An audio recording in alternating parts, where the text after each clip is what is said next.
Record. Let them know how white trash I am. All right. Welcome, everyone. Podcast number, 66?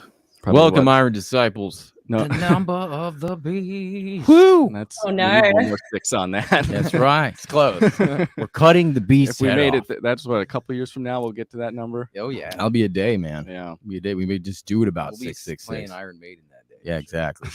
Play the guitar intro. Yeah.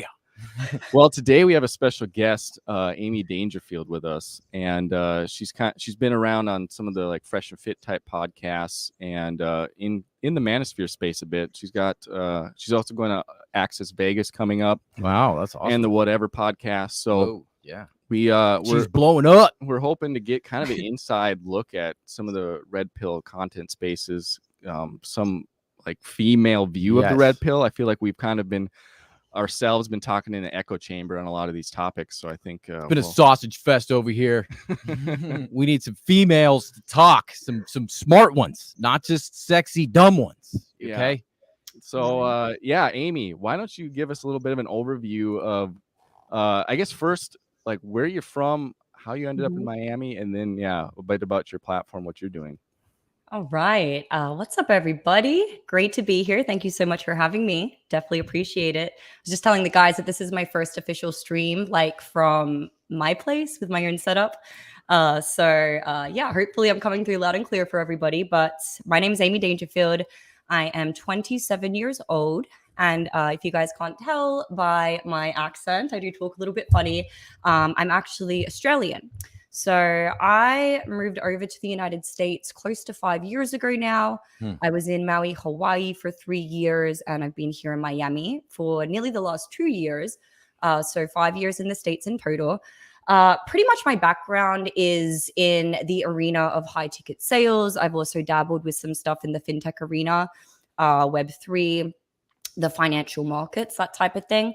I've dabbled with content in the realm of business and branding, but never ever did I think that I would be involved in the YouTube sector, in the content creation sector, in this facet, especially when it comes to these types of topics. So I'm somebody who has certainly for much of my life, I feel like lived in a little bit of an echo chamber, kind of, I guess, limited in the not so much limited, I would say, but kind of, I believe that the society and what was around me, like that was it. That Exposure, everybody's yeah. mindset is, what was that? Sorry? Exposure, like you're being exposed to Yeah, stuff. I felt like I was an alien amongst all the people I was around. And I was the only person who was really second guessing just the way everything was set up, from, political aspects to, social aspects, some of the stuff that has particularly been, reaching a boiling point the last couple of years with this quote unquote, what do they call it? Culture war, right? And so I kind of been observing all of this, feeling a way about it, but never really having any type of a community or anybody to really validate that the questions that, the manner in which I was questioning things was valid and something that even should be encouraged. I really didn't have anybody in my life to tell me that.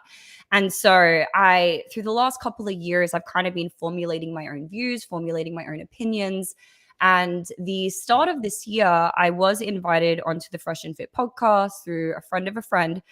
And it was a really great experience for me. It's funny because like every single person in my life, well, the females in my life anyway, when I told them about the opportunity, they were like, don't do it, don't go on. They're misogynist. They just really try to make the women look stupid. It's a really bad idea.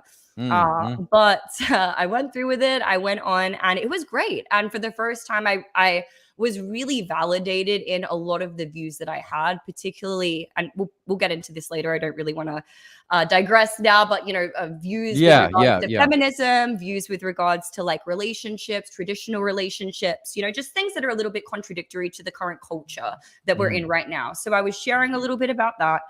And like the feedback that I got and the like outpouring of support from people, from men and women alike, like guys who were like, wow, like I love your mindset. I wish more women thought like this, all the way to girls who were reaching out like, hey, could you give me some advice about how do I become a more high value woman who can attract a high value man? A lot of women who also really resonated with what I was saying, they were starting to feel a way about the things that they were seeing in culture as well. In particular, I had a lot of OnlyFans girls or girls who were about to go into the arena of OnlyFans reach out to me and say like, hey, I'd really like, I've been pretending like this is okay. I'm like convincing myself that it's fine, but like I can't sleep at night. Like I don't feel good about this, but I don't know what to do. I don't know what my next steps are.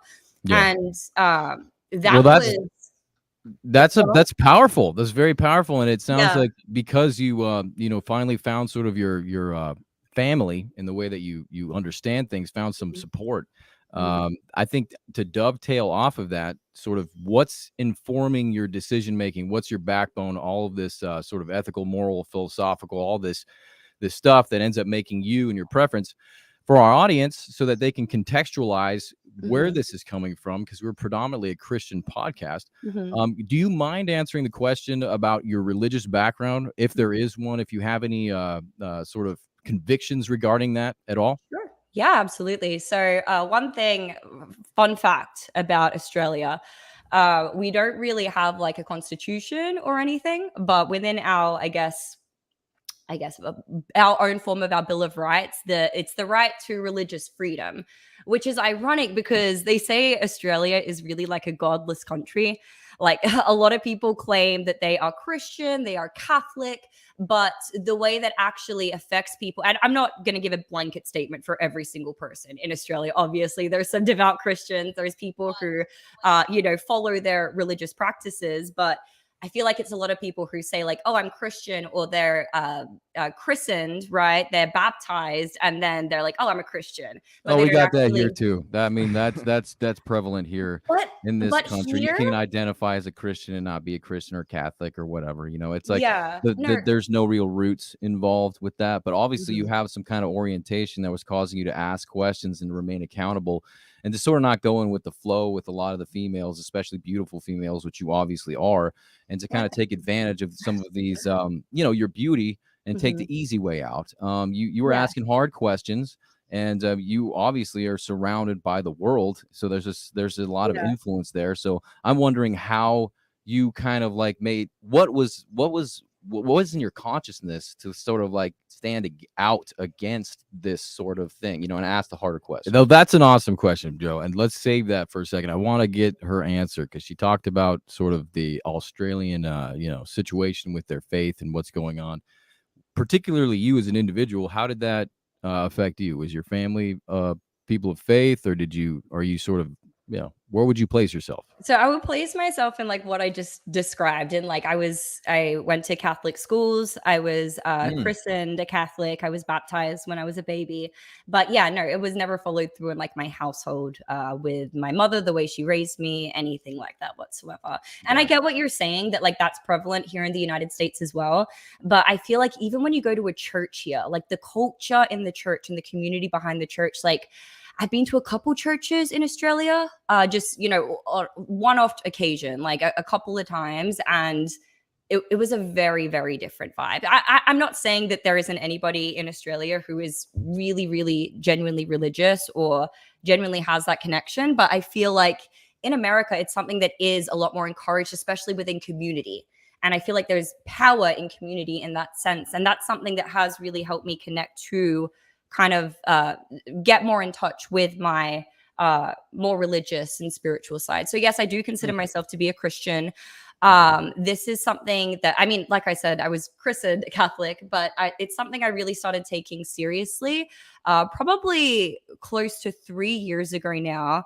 And then really, really seriously, probably the last year and a half.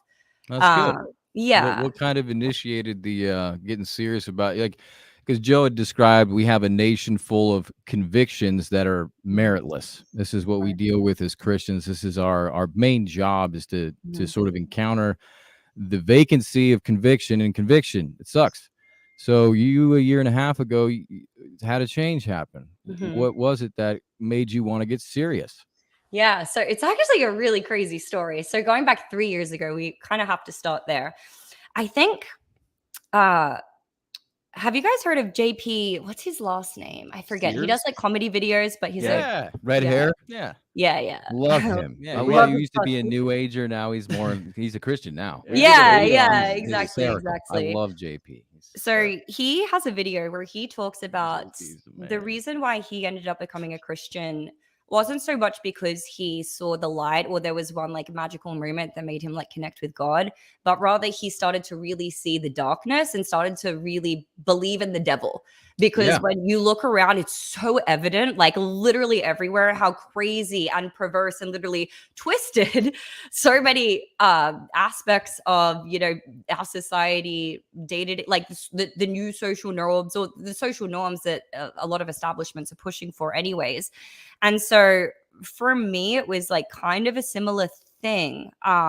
You know, I really was very apolitical and really wasn't paying attention to any social issues prior to the 2020 election, which also kind of, you know, coincided with all of the COVID stuff. That's when everything kind of was getting ramped up.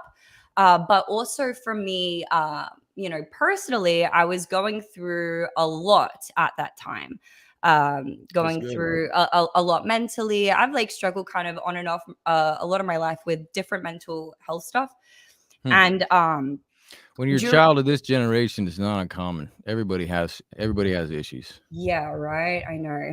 Tell me about it. And I think that that's a couple of different things. I think oftentimes it's a misdiagnosis for a lot of people. I think it's self-diagnosis for a lot of people. I also just think that oftentimes the fabric of society isn't necessarily conducive to living a really like happy, healthy life. Absolutely. The metropolis is especially no. Yeah, exactly. But yeah, so I was going through a little bit of a rough time and it's actually crazy. So I had someone who I'd been Facebook friends with. I don't even remember how we became Facebook friends. We'd been Facebook friends for a couple of years, maybe like commented on each other's stuff like every now and again. I think we were in some mutual network for like business. But he reached out to me and he is a pastor. He told me that he had a dream about me, like a really, really vivid dream. And he thinks it was like a prophecy. And he asked if he could share it with me. And he did. And I don't want to go into all of it because it was like kind of private. But there was one part that I will share. You know, at the time I was struggling with some addictions in my life. And this is something that I've like shared publicly on my Instagram. If you scroll through, you see me talking about this. You know, I was really, really like just trying to get into a place where I could just zone in, like, and just focus and get away from all of the distractions, strip away, you know, everything that was, you know, holding me back and pulling me down. And I wanted that like more than anything at the time. But I remember feeling like so stuck and paralyzed and just like unable to really take action on it.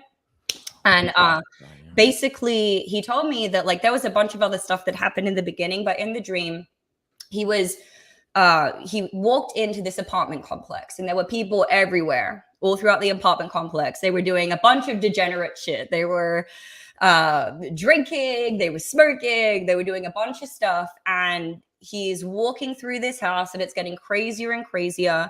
And he gets to the back of the house and I'm like in the corner, like pulled up, laptop on my lap, just like working and like trying to be like away from everything and trying to, like I said, just hone in and block out everything else that was occurring. And so when he told me that, like it was literally like, I remember shaking. I was like shaking. I was crying because this was exactly how I was feeling at the time. And God gave him that exact like vision, which was a parallel. Was this someone you had even met in person? Never met in person. Wow. Facebook friends. We had, like I said, at most we'd like commented on each other's stuff, like drop support like once or twice. Something Very like powerful. Wow. So Yeah. so you that dream obviously hit you square in the head and the heart, and you probably were like, "Whoa, that's Yeah. crazy." that. Yeah. And, It made and me so realize obviously he's a that God- pastor. Did you talk to him more about it? Like, Yeah, kinda- for sure. And he kept checking on me and stuff. I got my good. first Bible after that. And I like tried to read the Bible before. right I was on, kind of- sister. That's the way you do it. Yeah, I was like, I've always struggled. I have tried to read the Bible before. Like I said, I went to Catholic schools. So I like tried and I always really struggled with reading it. So I've read some John C. Maxwell books, like the 21 Irrefutable Laws of Leadership. I like John C. Maxwell as like a leader in general. So I got his study Bible. So basically he like summarizes what everything means at the end, which is really, really helpful for somebody like me, and really for anybody who maybe finds themselves in a similar position where they struggle to really interpret like religious text. Getting a study Bible is like a cheat code. It's not easy. It's like especially if you don't know where to start, like people start at the beginning, Genesis, that's not always the answer. The Gospels are usually better. Yeah. And that's what we like. Our men's group we have that meets in person, like that's what we do is we dig into a chapter in depth and kind of do a summary like John's book does, to give that full context, because it's hard to just read it flat with no context. It is confusing. Unless you're reading like Proverbs, right, you know, or like the Psalms, or you know, somebody, or even like Jesus's parables. There's a lot you don't even have to have any type of context for it. It's just straight up good. A subjective approach works for those books. And then you start to invoke the hermeneutics and some of the cultural stuff, like you're falling in love with an ancient people. And then you're also seeing what this teaching, what this the core morals and ethics of what this has to offer has changed the world. So it ramifies the claims after seeing what 2,000 years of time have done. But there's something interesting about those commentaries, those study Bibles of that nature. Here in the West, if you were brought up in the church, you get like a 20-30 minute TED talk every Sunday. And so you get this weird interaction with the source text that sort of does that for you. So it's a lot easier for somebody to kind of open up the book, the Bible, and start reading it after they've had 15 years going to church every Sunday, because a lot of that commentary is embedded in them already just from listening and going with their parents to church. So it's really cool that you went and sort of was like not too overambitious. Like, I'm going to take apart this book, had some respect, and said, look, there's some scholars, there's some guys who've done some of this heavy lifting for me. Let me go and get into that first. You know, and that's humility, and you always reap more that way. For sure. Yeah. That was a huge like first step in my journey, for sure, was getting that Bible, making that a part of my practice. And then just like, you know, so much of our lives and what manifests in our lives, the output is a result of the input, like what we're putting into our mind. And like, there is nothing more therapeutic, there is nothing more healing than dropping Bible verses like into your brain and memorizing them. So that's something I did. Any verses that directly correlated to like specific situations that I was going through, like memorizing them, keeping them top of mind, and actually like notably feeling the difference, like feeling how different I felt as I was incorporating these things, just continued to give me confirmation that like what I'm doing is right. I'm on the right path. Like this, you know, what I'm doing too when you come from like a substance abuse place, you know, and I've been there, Joe's been there. We played in rock and roll bands in our early days, and you know, it was really rough coming out of that, trying to find, you know, food, spiritual, metaphysical sustenance. And people will hear you say stuff like that, and they just don't understand how serious it is. Like the soothing, healing nature of Scripture is a real, very real thing, and not a lot of people get out of it. And I find it's interesting that you had goals. You obviously were like conflicted with the lifestyle you were leading and what you wanted out of life, or what you saw as a possibility of what you could, you know, extract from life. And I just see like you must have a heart for people. There must be something in you that's like genuinely looking for like goodness, as opposed to like just a self-serving type of thing, because like acquisitional, like to take, just an acquisitional spirit. For sure. Yeah, no, I can definitely say that's true, because now that it's crazy, they say like, was it Steve Jobs who said like you can't connect the dots looking forward, only backwards? And like there was so many instances where I look back and I'm like, oh, I just had, God gave me so much grace in that moment to put that person in my life at the right time, to give me that advice. Like maybe so many things could have gone differently, and I would have been in a totally different position. And so for me, like a huge part of my heart for people and my humility is realizing like, girl, you have no idea where you could have been if maybe one thing was different, if that one person didn't step in, if that one person didn't help you out, if things were maybe slightly different. Amen. And so for sure, it's like I will always try to go above and beyond for not only people in my circle, but like even when people reach out to me like on social media, obviously you can't reply to like every single person, but you know, if somebody has heard something that I said on a podcast and they want to ask me more about it, and they're genuinely like, I need help in this area, like I almost feel like I do feel that moral obligation to like respond and to give my perspective. So yeah, I would definitely say I do have a heart for people, for sure. It's beautiful. Now, I listened to a little bit of your podcast this morning. Actually, I looked at all your videos. And it seems like within the red pill, there's this polarity that is all that you describe. And even when you're talking to Destiny, when you were with him, and it seems like you're interested in more of like the nuance. I hear you say that word particularly, the nuance within some of these concepts, and how the red pill can polarize these guys. And as a female, you have naturally you analyze things differently than men do. You have more holistic, you see more of the periphery. Being a female, your brains are more connected than male brains are. We tend to focus, hyper focus, and specialize in one direction. So I'm interested to kind of break open a little bit of you. What is this nuance and this polarity that you're kind of fighting against? Because it seems like you're trying to look for a middle ground, whereas the red pill is not looking for. They claim to just be prescription based. Like, here's this data. Not the opposite of that. No, yes, forgive me. Not prescription based. They're like, here's this data. Okay, now do what you will with it. And I feel like that is half of the battle, because men need to have a direction to go down. Yeah. And sort of the direction that I see some of these guys going down seems to be somewhat hedonistic and lacking in like the morality side. I'm going to interrupt you. Yeah. Because I think we should touch on, I want to know your first impression of the red pill, and then we'll go into that. Yeah. Okay. Because like when you entered Fresh and Fit, did you even know what this red pill thing was? Like, or even know this discussion? So I'm kind of curious, like when you entered into this circumstance, like a Fresh and Fit, I'm sure from that point on, you probably discovered some of this part of the internet that exists. Yeah, man. I'm kind of curious, like, what was your impression of it? I think my first impression was really good due to the topic that was being discussed, which is something I'd already spent a lot of time thinking about. It was a Sneeko episode. So Sneeko is the main speaker. I'd never heard of him before either. And it was about toxic masculinity and what do we perceive to be toxically masculine traits. And for all of the girls, they were like, controlling, like just the typical things that girls usually say, right?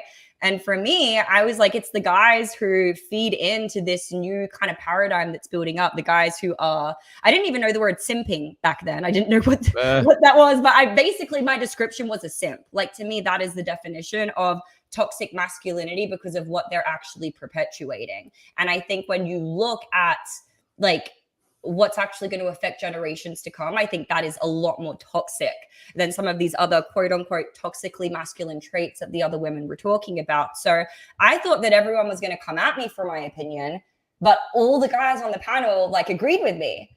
And that was the opening question. So I was like, okay, like maybe some of our views are in alignment here.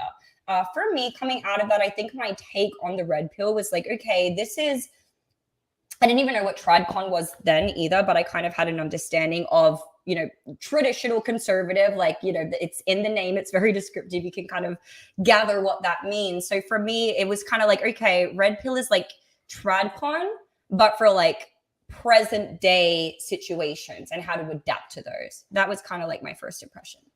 Okay.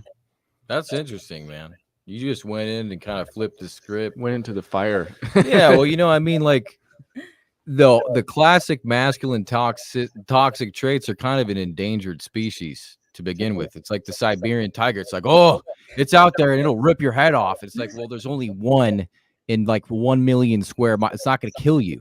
It's like, yes, it's a danger, but it's a latent one. So that's cool you brought that up, because I think the indoctrination, I mean, that's where red pill does begin to help people, is begin to give them an idea of the what's going on here and now, instead of these outdated sort of concepts that unfortunately are prevalent today. So your question, Joe. Yeah, we can get into that maybe by asking other questions, but I was interested in the nuance that you have, kind of this middle ground within sort of the polar approaches that a lot of the red pillars are kind of taking, because you even have like MGTOW men going their own way. And then you have like this whole other side of things where you have like this it's kind of like a hypocritical view where these guys want to go out and bang as many chicks as they want to have. and then they want like a virgin. We were talking about this earlier on today, and I mean, I personally don't like. I don't align with these perspectives. I'm kind of like parroting them off because I hear them a lot in the red pill community, and sort of like this bit of a double standard that's sort of appearing within the red pill. Yeah. Gotcha. So I think for me, the nuance isn't more so about trying to find a middle ground. It's because, like I said, I was stuck in an echo chamber before where I didn't even know that there were people who held these types of views. I didn't even know people thought the way that I thought, which sounds kind of dumb. It's like, get on YouTube. I honestly didn't even use YouTube like that before I started doing all of this content stuff. And so for me, learning about the red pill, realizing I had a lot of beliefs that were like intuitively, naturally in alignment, I didn't want to just jump from one echo chamber to another. And so I feel like in doing that, now that I became aware, hey, there is all of this information out there. There's all of these communities. And, not only do they exist, but it's really healthy to actually engage with them, to try to ground out your positions better. I feel like for anybody who's really seeking to establish any type of deep-rooted values, deep-rooted ideals, like if you're just getting confirmation bias from every which angle, then of course you're never going to be able to hold any contrary views. So yeah, you're not going to battle. You don't know how to fight. You don't know what you stand for. Yeah. Absolutely. So for me, it's like, okay, I didn't want to go from one echo chamber to another. So I want to have conversations with people like Destiny. I want to have conversations with more people on the left and consume content from, people on the left, people with maybe different like religious ideals, different ideals when it comes to like financial policy, when it comes to cultural things like OnlyFans, body count. I want to hear what these people have to say, because ultimately I'm going to learn something new, right? Or like if we get into a debate of sorts and I'm able to conclusively prove through my findings that, like I won the debate, I'm correct, then that's just more fuel to my fire. But I think either way, it's good. You're either going to learn and become more balanced and nuanced, or you just become stronger in the positions that you're holding from speaking to people on those other sides. So it's why I'm consciously seeking it out. I do speak about nuance just because, not necessarily because I'm looking to necessarily find a middle ground, but I think if one exists, it doesn't need to be extremes. I'm more interested in finding the truth. And unless you're able to look through a nuanced like lens or look for that nuance in the perspective, like I feel like you're never going to ultimately find that truth. Even if it's staring you dead in the face, you might not ever see it. Do you know what I mean? Absolutely, because usually the truth is somewhat metaphysical. You're not going to be able to come to a divine realization through this idea that it's all been set before you. Like when Jesus went out to the desert, or like when Moses went out and saw the burning bush, or like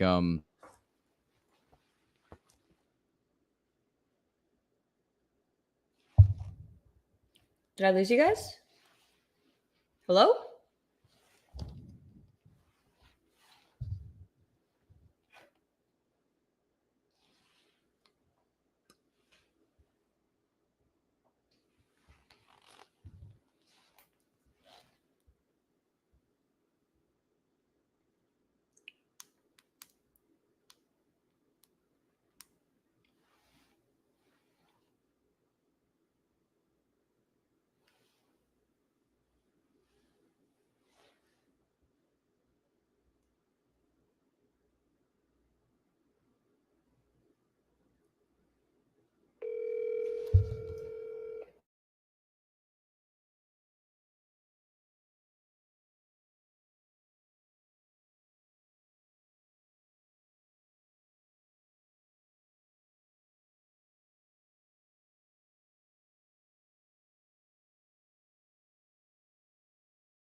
can keep going. I think we're back, guys. In Sorry, the comments, shalom. if you want to just Peace confirm, be with you. we're back. Computer just went full lockup. I Yeah. don't know what happened. Yo, JR, give us a comment if you can hear us, brother. Star Adams. That was John Christians. texting. He was actually doing research, so he was not doing texting. research. He was researching. Was that a Matrix attack? Did we just get a Matrix attack? Yeah, it was the devil. In the words of Tate, we got Matrix. we got attack. psyops, right? We got a Psyops. Matrix attack. Okay, want that's how we know we're Dave, are dropping the we- heat right now. You know, that's good. We, It's a good we're sign. good. You know, Okay. it's always a good sign. Get that out of the way at the Persecution. beginning. Yeah, technological persecution, baby. There we I can't go. exactly remember where we're at, but I'll throw this question out there. Throw it out. So this is the title of the podcast. What do you think like women get wrong about the red pill right now? I'm sure as you've had conversations with many of them on these podcasts. All your friends like they're misogynists, they're crazy, yeah, what do you womanizers. These guys are crazy. Yeah. idiots. I think it comes down to like a few things. So yeah, I think the main, I guess for me, probably the easiest way to talk about what women get wrong is to talk about what I have kind of gotten right from the red pill, or what I found has been right, and then explain the way women kind of misconstrue that. That's good. So, yeah. So I think that one of the best things about the red pill, which I've made pretty clear already, I just realized I'm not wearing my headphones. Do I still sound okay? Yeah, you sound great. Okay, I might just leave them off then because you guys aren't echoing. Headphones are just usually for you, so you understand if you're on the mic. Oh, we ain't got okay. no headphones over here, girl. I'm Nah. a noob. I told you guys I'm new to this streaming stuff. So okay, this works better anyways. So yeah, I think the red pill is good because it introduces a lot of controversial or taboo topics that you usually wouldn't find anywhere else. And this is very important. Again, if you're just taking in the same information every single day, you have that confirmation bias. You're never going to be able to break free from those echo chambers. And there is not many topics that the red pill is afraid to talk about. So if you're curious on any topic, you can get a red pill perspective on it, right? Now, for that reason, I think a lot of the time women may say that the red pill is a little bit conspiracy brained, probably sometimes.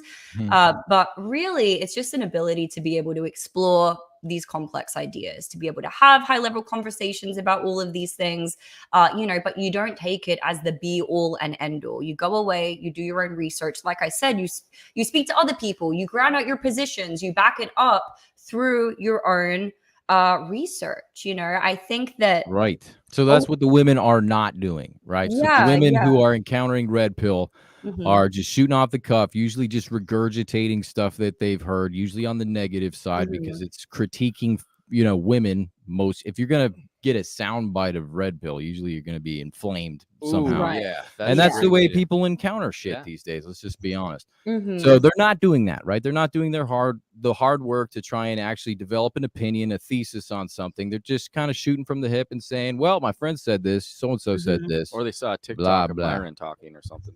Yeah. Oh, yeah. They've been That'll do it too. Wait. That will definitely do it for sure. I think that, the other thing is that red pill really encourages individuals to look inward and to really assess what's going on within themselves. So it really stresses the point of ideally, personal accountability, which I think is There you go. it's a really good thing. I think it's something that definitely really encourages, It's a necessary thing for life. Let's just be it's honest. pretty important. Yeah. I mean, but it's Get rid of crazy. delusions anyways. Yeah. Unless you want to live in fairyland. Too much personal accountability. I think they term that as like being alt-right now. Like if you go to Exactly. the gym and stuff like that, you're alt-right. Yeah. Welcome yeah. to our delusional I'll just hear him world. say, "You're all right." And I'll be like, "Yeah, Yeah. dang right, I'm all right." I think it challenges people, especially in the context where, certain ideologies may promote the idea of inherent oppression based on like gender or race or all of these other things. And the red pill really challenges that. And I think a lot of people don't like that because they kind of like their victim card nowadays. You know what I mean? A lot of red pill guys like that victim card too, as well. And I will say that it seems like they almost watch some of this stuff to be like validated in their victimhood. Like women are these like enemies. These women are like these Oppressors. tyrants and oppressors. And it's like, wait a second, bro. Like, you got a pair of balls, man up, and go out and, you know, kind of like, I don't know. Do you see that? Do you see that happening? Are some of the red pillars victimizing themselves? For sure. Yeah. Okay. And I think it's like a stage. Rollo talks about it. What does he call it again? Red pill rage. He ties it to like the 5 stages of grief. In the book, it's red. Yeah, the 5 stages of unplug, right? Yep. And like a lot of guys get trapped in like that anger phase. They feel like, okay, no matter what I do, like it's never going to make a difference. I can never like increase my sexual market value, or women are just always going to be what they are. They're going to cheat anyway. They're going to do this. They're going to do that. And again, dark. That's another form of confirmation bias. If you're looking for that, you're clearly going to find it. I mean, that's bottom line. If you're looking for it, you will find it. You have an appetite for it, you will find it. You're going to consume what you want to consume. This is today's world, the cornucopia of echo chambers. Yeah, for sure. Yeah. Good way of saying it. I like that. Yeah, but you know what? Even Sneaker, he always gives the example with like race, right? And you know, with certain groups being very, you know, oppressed and holding that victim card, and it's like you admitting that you're victimized and taking on that mindset is so much more oppressing than the actual situation in and of itself in the first place. And like, I mean, you can't you can't totally disregard like systematic oppression and all of these other things. Like there are genuine instances of that occurring, but I think that's oftentimes conflated with things that don't even come anywhere close to crossing that line, because everybody's so sensitive and everybody wants to be validated in their victimhood, because that's so much easier than rising above, taking agency. It's actually not easier. I mean, let's be honest. We try to really turn the script so that it's oriented in the proper fashion. When you protract, you look at the time frame of your life, it's way worse. You're stifling your growth. You're effectively a human, like an adult baby. You have no ability to subject your thoughts or to develop a thesis on anything. So in the long run, it's a horrible idea. It's just an awful idea. You're destroying your cognitive function. And what you're doing is you're allowing everybody else to do the same thing because you're afraid of conflict. And conflict by nature is what pushes us forward. So they need to sort of define these things. You know, we say this all the time. So if something sucks in the beginning and then it bears fruit, that's generally a sign that it's a good thing. If it's nice and pleasurable in the beginning and then you encounter the rough stuff, that's a bad situation, you know? And so holding people accountable and being able to encounter this is the easier thing to do. That is the easier thing to do. It is the easier thing to do. And kids need to hear that. People need to hear that. It's just easier. When you ignore stuff and you put things off and you procrastinate, you're effectively killing your spirit and yourself. Bottom line. It's easier in the short term. It's a lot more difficult in the long. Like it's a lot easier in the short term to be able to succumb to those instant gratification things. Like it's not always easy to forego immediate pleasure in the pursuit of like a long-term goal, for example, right? So like I can see where people get tripped up on that. Like you said, there is a lot of people in this space who are highly hedonistic as well, and I'm sure all of that plays in as well. But yeah, from a general sense, I feel like that's one of the best things about the red pill is the fact that it does really encourage people to take that personal accountability, to take that agency. And I think what women get wrong in that regard is like, oh, they're just a bunch of women haters. So for example, we talk about something like the pay gap, right? This is a very prevalent red pill discussion. And there are a lot of people who are still under the impression that this pay gap is very much like alive and real, and that women are literally just being discriminated on the basis of their gender. When you take into account personal responsibility and agency and then actually do a little bit of research, it's like, well, you need to take into account all of these various things. Women work differently to men. Women take time off. Women give birth. There's so many different factors that play into it that when you... It's pseudoscience. Yeah. When you quasi-true. It was true maybe 50 years ago. It's just, Yeah, exactly. It's like when you add up all of these things, it's like that pay gap like slowly starts to shrink. But women hear people talking about this and like, oh, that's misogynistic. It's like, no, it's personal accountability and agency. If you want to make as much as a man, then you need to be able to work like a man. And men and women are different. Some women, obviously, there's going to be exceptions to the rules. They're going to be able to keep that pace. They're going to be able to do what a man does. But oftentimes, you're not. And it has nothing to do with discrimination in the workplace or unfair laws or regulations or anything like that. It's just men and women are different. We end up working differently. And when you account that over a period of time, that's what it equates to. There's so many different examples I could go into with that one. But yeah, I think anytime you stress accountability and agency, oftentimes people, especially people who want to hold that victim card, are going to be triggered. They're not going to like that. And since we are talking about females, feminism, the toxic effect that it's had on society, I think that naturally that's going to trigger a lot of women. But if they were able to get through that and get through that, maturation, becoming an adult, even on Fresh and Fit, right? Like the delivery, every time Myron goes in on a girl, most of the time I agree with him. Most of the time I'm like, she's never going to take this on board because the delivery is so jarring that it's polemic. It's a polemic. It's the nature of the whole entertainment thing. It's and it's not even. I don't know. I'm not gonna get in. Go ahead. Sorry. It adds to the virality for sure, But I feel that's how people feel on a smaller scale when they're hearing some of these red pill conversations, because they're even if there's so much truth in there, even if it's so powerful, the agency and the empowerment that you could extract from that message, if it was truly understood, instead they're they're misogynistic, they're this, they're that. They'll put a blanket label on it as soon as they're triggered. Right. And so much of today is not what you say, it's how you say it. And that's how how people are interpreting stuff. And that's how, the media gets away with this narrative that they do, because they silver line it, they silver line a deception. They take something that's not true and they make it sound so great, just the way the devil does. And he's like, listen to this. But when truth comes, usually it's a bit of suffering. It usually hits you right in the ego. And it's like, man, your life is going to have to change. And guess what? That's a good thing. If your life doesn't change, you're in a stasis and you're not growing. You're not evolving. Your purpose is not coming. And that's a problem with a lot of what I think is going on. I mean, in America, and I wanted to ask you about Australia, how different it is, but we're so materialistic here. It's like we're so driven in the work and the career and the money and the status and okay, you got to have that new car. You got to have that apartment. You got to have all this stuff, that it just takes up all this bandwidth in your brain to where you would think about some of these things, maybe I'm not spending enough time with my kids. Maybe I want a family. Maybe I'm, an older, maybe I do want a family. Maybe I don't want this career anymore. Right. It kind of goes back into Fight Club. It's like, here we are, we're spending our lives working to buy things we don't want, to impress people we don't care about, that don't care about us. Yeah. And I think that's what leads.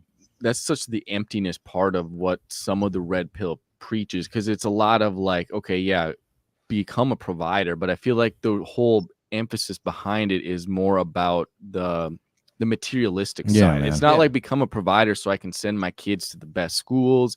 I can provide for my family. Yeah. I can keep my wife being able to work at home and maybe homeschool kids. So it's a lifestyle. It's more of I need to be able to buy a Ferrari so I can impress these certain girls, or I need to be able to buy her trips and bags and stuff to keep her happy. Which is is that the high value female that you want? Well, no, and that's you're gonna attract a good woman that way. Exactly, no. And that's what's when you look at that podcast. So it opens guys' eyes, I think, to how a lot of those women do think. They're literally viewing relationships as a transaction. It's really sad. Well, that's what you get with that mindset, and even if you look at a guy like Tate, he's got the Ferraris, he's got the houses, he's got the cars, he's got the bajillion dollars, and here he is, he's looking for God now. Yeah. He wants to start a family now. He's starting to see fundamentals. This is the real purpose that's going to actually give you happiness. And I was reading this interesting, I'm reading a book called The Bihemispherical Brain. It's The Master and His Emissary by E. McGilchrist. Beautiful book. Happiness is not correlated with status or material money. This never has been. They had given this example of this small Italian community in Pittsburgh, and these guys were living a long time. way longer than they should have. They were all like smokers, chain smoking Italians that drank every week with their family, like Eating pasta, just yeah, like these people freaking should going. be dead at like 50 max, right? But they're all like getting like into the 90s, and so they're like, what the hell is going on with these people? And they were happy, and they're like, why are they happy? They're not rich. They don't have a bunch of stuff, but what they did have was a tight-knit community. That's right. The families were together. The kids were hanging out on the weekends. The grandma and the grandpa were over there in the kitchen ripping farts and telling you Yeah, your that's what I'm britches talking are about. too low. You know, like there was this friction. There was this accountability. It's like your neighbor knew exactly what was going on. You know what I mean? It wasn't just like, hi, bye, your trash can's out. I pulled it in for you. I'm the greatest neighbor in the world. You know, it was like this accountability. It was this community. And that is what Brett made happiness for these people. And that's what made them live so long. It wasn't like the diet, it wasn't any of this stuff, which was, to me, was absolutely fascinating. Yeah. So often we're like, eat better. Yeah, the do this metrics stuff. for health are completely backwards, right? It's community. Yeah. right? And It's so like when I family. look at the red pill, like the it insulates you, right? You become the top G. There's this element of condescension in it. It's like that sort of background of classism that's going on. You start to look at people. It's like the acquisition of people to try and get ahead. Objectifying Looking people as objectifying stepping stones. But the sad part, actually, while you were talking, Mike, this kind of struck me because I know all the young guys are looking for like a rite of passage. You know, they want to be tested by their mentors, and they want to be validated after their initiation, right? They're desperate for that. They need that. If a father's in the home, he's going to provide that for his kids, and especially the dudes, the little boys, right? As they turn into men, they're looking for that rite of passage. So like that rite of passage is being stolen from them, and they're getting this glib representation of materialism that's born out of the American dream, and it's going to leave them sad and alone and sick. Vacant, you know, lonely. and it's like a physical response to a metaphysical need, and you're never going to get your answer that way. Could I just say something? I don't think that that's like predominantly in the red pill though. Like I would say that this is an issue that's affecting nearly every single like niche, like even in the church. Like I'm sure you guys have seen a lot of people say that, you know, there's certain pastors, there's certain people who it seems like it's not really about God anymore. It's about the show. And about their image, how much they can accumulate in the name of God, right? But then eventually start to lose the message. It's really sad, but it's not just the red pill. This is something that we see in media. It's something we see absolutely everywhere. And so I agree. Coming together, you might like this since you're sort of connecting dots retroactively. And you're interested, you've been thrust, God has thrust you into a interesting dynamic of thoughts and ideologies and philosophies, and you're sort of sorting these things out, just like we were when we began. Mike, actually, Joe and I had no idea about red pill, nothing. This was something so far off in the Sahara Desert of thoughts. It was something to absorb. So you may enjoy this. What we start to see, since it's not just an isolated feature of disease that's like just in the United States or just in this, you know, black people or just in the left or the right, or, you know, it's everywhere to varying degrees. What's causing that? So we had a podcast with David Gornowski, very intelligent guy, very, very well read, and he introduced us to the French philosopher Rene Girard. And what he did for us was opened our eyes to something so we could connect all of these dots. Like, and it's kind of like an anxiety feeling when you know that it has to go somewhere. It has to reach that dot. You know it's going to come. And so it came with Rene Girard, and he talks about something called mimetic theory, scapegoating, and how this impacts society. And what ends up happening at the end of the day? What do you end up getting when people are engaged in this to a degree that causes civil unrest and basically the need to differentiate in a way that's going to make them feel validated? And so I think it always boils down to people needing to differentiate in a way that validates them, the way that God sees us, right? God makes each and every one of us uniquely. And so when he sees us and he loves us, it is being loved by the infinite, eternal source of love. So you're being seen the way that you want to be seen when you allow God into your life. This is the validation people want, but they're not getting that. And so when you look at the metropolises, these big cities, and this is where the disease, the mental anguish is most prominent, you have to ask yourself several questions. And it's dovetailing off of exactly what we said. So this materialistic need causes everybody to be the same, to have the same desires. It's kind of like American Psycho when you see all of the bankers get together and they look the same. They look so much the same they can't even identify. They forget who each other is, and their bank cards are the same.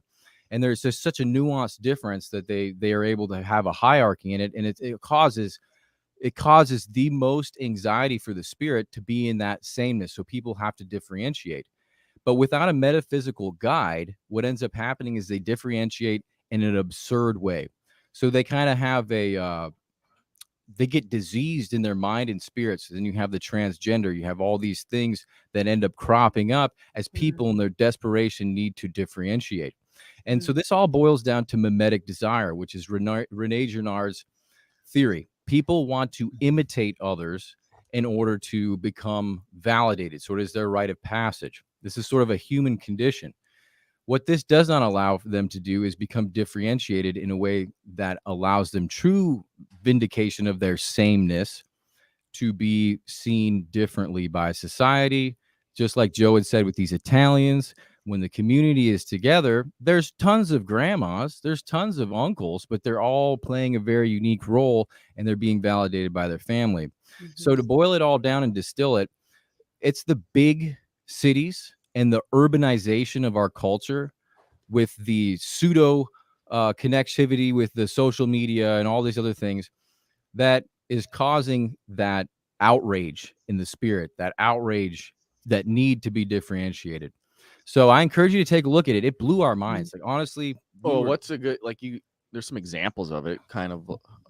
What did he give? Like, a good example was the child, right? Like, yeah, that's great. You want to walk her through that? Yeah. So I'm taking notes here. Like, this is awesome. You guys are teaching me stuff I've never heard of before. Because what's the competing theory? Is it? Well, the idea is like the one kid grabs a toy. He's not sure he even likes the toy. He's just looking at the toy, right? And then the other kid sees him looking at the toy, and then he wants the toy. And because he wants the toy, the kid that was initially just looking at the toy, maybe he liked it, maybe he didn't. Now he actually likes the toy and he wants it. And there becomes this competition between these two entities that really none of them really You're desiring something not because of your true desire but for it, because someone else desires it. Right. And that's it just compounds on itself. It does. To like, I need the Ferrari. Is it because I truly want the Ferrari, or is it because it's an endless loop? Yeah, it's an endless loop. There's same no with way. The churches. The churches, like, I got to have the biggest, best, worship service, like the other church. Right. Otherwise, so it's an endless cycle. It's an endless cycle. And what's interesting is there's a difference between desire and what love is. And desire is very acquisitional. It draws you in. It's like lust. It comes from the front, like it pushes you, and it's like, I need this, I want this. It's like sexual desire. It's like when you see a woman, you think love is not involved within you wanting to have sex with her. You desire her. You objectify that action into something that you can have and that you can own, which is why then you repeat it. You go to the next one. You go to the next one, right? You're never fulfilled within desire. Desire will never fulfill you. Love, on the other hand, is fulfilling. And that's what Christ shows on the cross. He's showing that that's through sacrifice. That's through an altruistic motive of like, because I love you so much, I don't have to have you. What I have to do is I have to love you, right? And that's the idea behind the difference and what we confuse in today's world within like what love is and what's motivational behind the difference between loving something, wanting something, longing for something. The idea of longing, like being pulled by something instead of pushed to desire, something, right? Yeah, right. Like that desire. Such a good very different. And we have this. We've contrived both of them. Right now, people think happiness is desire and is attaining and grabbing and apprehending, like physically grabbing. When you think about desire, think about grabbing an actual item, a material item. You can't grab someone's soul. That's not the way it works. Love doesn't work that way. That's like Thomas Aquinas. His definition for love was to desire the good of the other. So it's to say, this glass, what can I do to make it better? What can I do to glorify it in the most positive ways, right? And so Rene Girard, you can listen to him. He was alive, I believe, until 2015. Sentient and salient in everything he's ever said. And you can listen to him elucidate this theory and get an idea of the mimetic theory, the positive mimetic forces, the negative mimetic forces, and then what he sees in the end. So he sees these different epochs of time. There's a pagan epoch, which was the scapegoat epoch, which unfortunately we're still living in now. There was Christ, which is modernity. And then there's apocalypse, which the Bible obviously tells us, you're going to reach this point. That's why Jesus said you're living in the end of days. What did he say? He said, I have conquered death. The days are numbered now. It's an end game here. So, and then the scapegoat and how that works its way in. So just to give you a little idea of the Iron Disciples and what we have been facing as a challenge for our church in the West is being able to encounter them in a way where they are actually being woken up. We're shaking the cage, saying, look, this mimetic desire that you have, and we'll use the best example, the most important example, the most essential example, which is the family. And so you have Christian parents that are buying their kids iPads, brand new clothes. They have the brand new SUV, and they're sending them to public school, and they don't know what they're being downloaded into their kids' heads. Instead of saying, I can't afford to send my kid to public school, and giving their kids dignity and wearing secondhand clothes because they're actually being taken lovely by their family. So we're waking up the church to this kind of radical self-persecution in order to wake up and say, this is your job here into the West. You're basically saying, like, instead of basically taking the money that they bought all those brand new clothes, the SUV, instead spending that money on the education, maybe it's private school, or having the wife stay home to educate the kids. Exactly. And a step further is that money is time. Yeah. That money is time. So spend time with your kids. Invest it properly. That's right. You can't afford to waste your time. That's right. It's valuable, and putting that value on it. And that's a self-sacrifice, because the Christians don't want to do that. Yeah. And so the Christians are scapegoating, right? So they know, like, inside their spirit that this is wrong. This is wrong. I shouldn't be doing this. But then they scapegoat on hate of the Muslims, or they scapegoat on talking shit about the Catholics, or all these other scapegoat mechanisms that take the focus off of putting their kids first, and self-persecution. But the problem is they see it as self-persecution in the beginning, but it's really not. It's loving your kids. Long run. Yeah, it's really not. Delayed gratification, yeah. Right. And then you'll have less of that mental disease when people are starting to act that way. Like Joe brought up that wonderful Italian community. I mean, look, they're living long, happy lives. What are people looking for? They're looking for happiness. Even if you go to the secular culture, everyone wants to be happy. That's the main thing. That's why we have this tolerance culture going on. Don't infringe upon my beliefs. It's upsetting. It's offending. My truth. My truth. Mine. Right? This whole idea. And that is not, it's not going to build happiness in your life. It's not going to make happiness shouldn't even be the goal. I agree. It's not the goal. I agree. It shouldn't be the goal either. I'm big on that. Even if that is your goal. Well, that's why the world will give you that as a goal, because it's unattainable. Yeah. Satan loves the smoke and mirrors. Like, yeah, happiness, baby. Go try and find it. You'll kill yourself eventually. Right. Well, even science backs it up. Like, even Huberman talks about it. Like, delayed gratification, and the idea, like when he got his first paper done and journaled in a journal, he went up and he's like, let's party to his mentor, and she was like, maybe next time. And the idea is God oriented us, and he says, when you orient yourself towards a long-term goal, and you get to that goal, the dopamine and the chemical reaction that occurs when you reach that goal will spur you on to the next one. And then that's the idea, is delayed gratification actually helps you lead a better life, right? Yeah. A more fulfilled life. But to loop this back to what you said about, like, it's not just the red pill that's like promoting materialism, basically. I mean, you're totally right about that. I think it's like within American culture, well, Western culture in general, you have this red pill that's like the end result kind of is like, you got to increase your sexual market value to get women to like you. Well, what does that equal in our culture? What kind of most of the time that equals like money, fame, or money, status. Well, here's the thing. This is where, so for me, okay, one thing that I want to bring up before I go into this, there is actually a study done on this subject where I forget the exact name of it off the top of my head, but I'll find it and send it to you guys if you want to link it.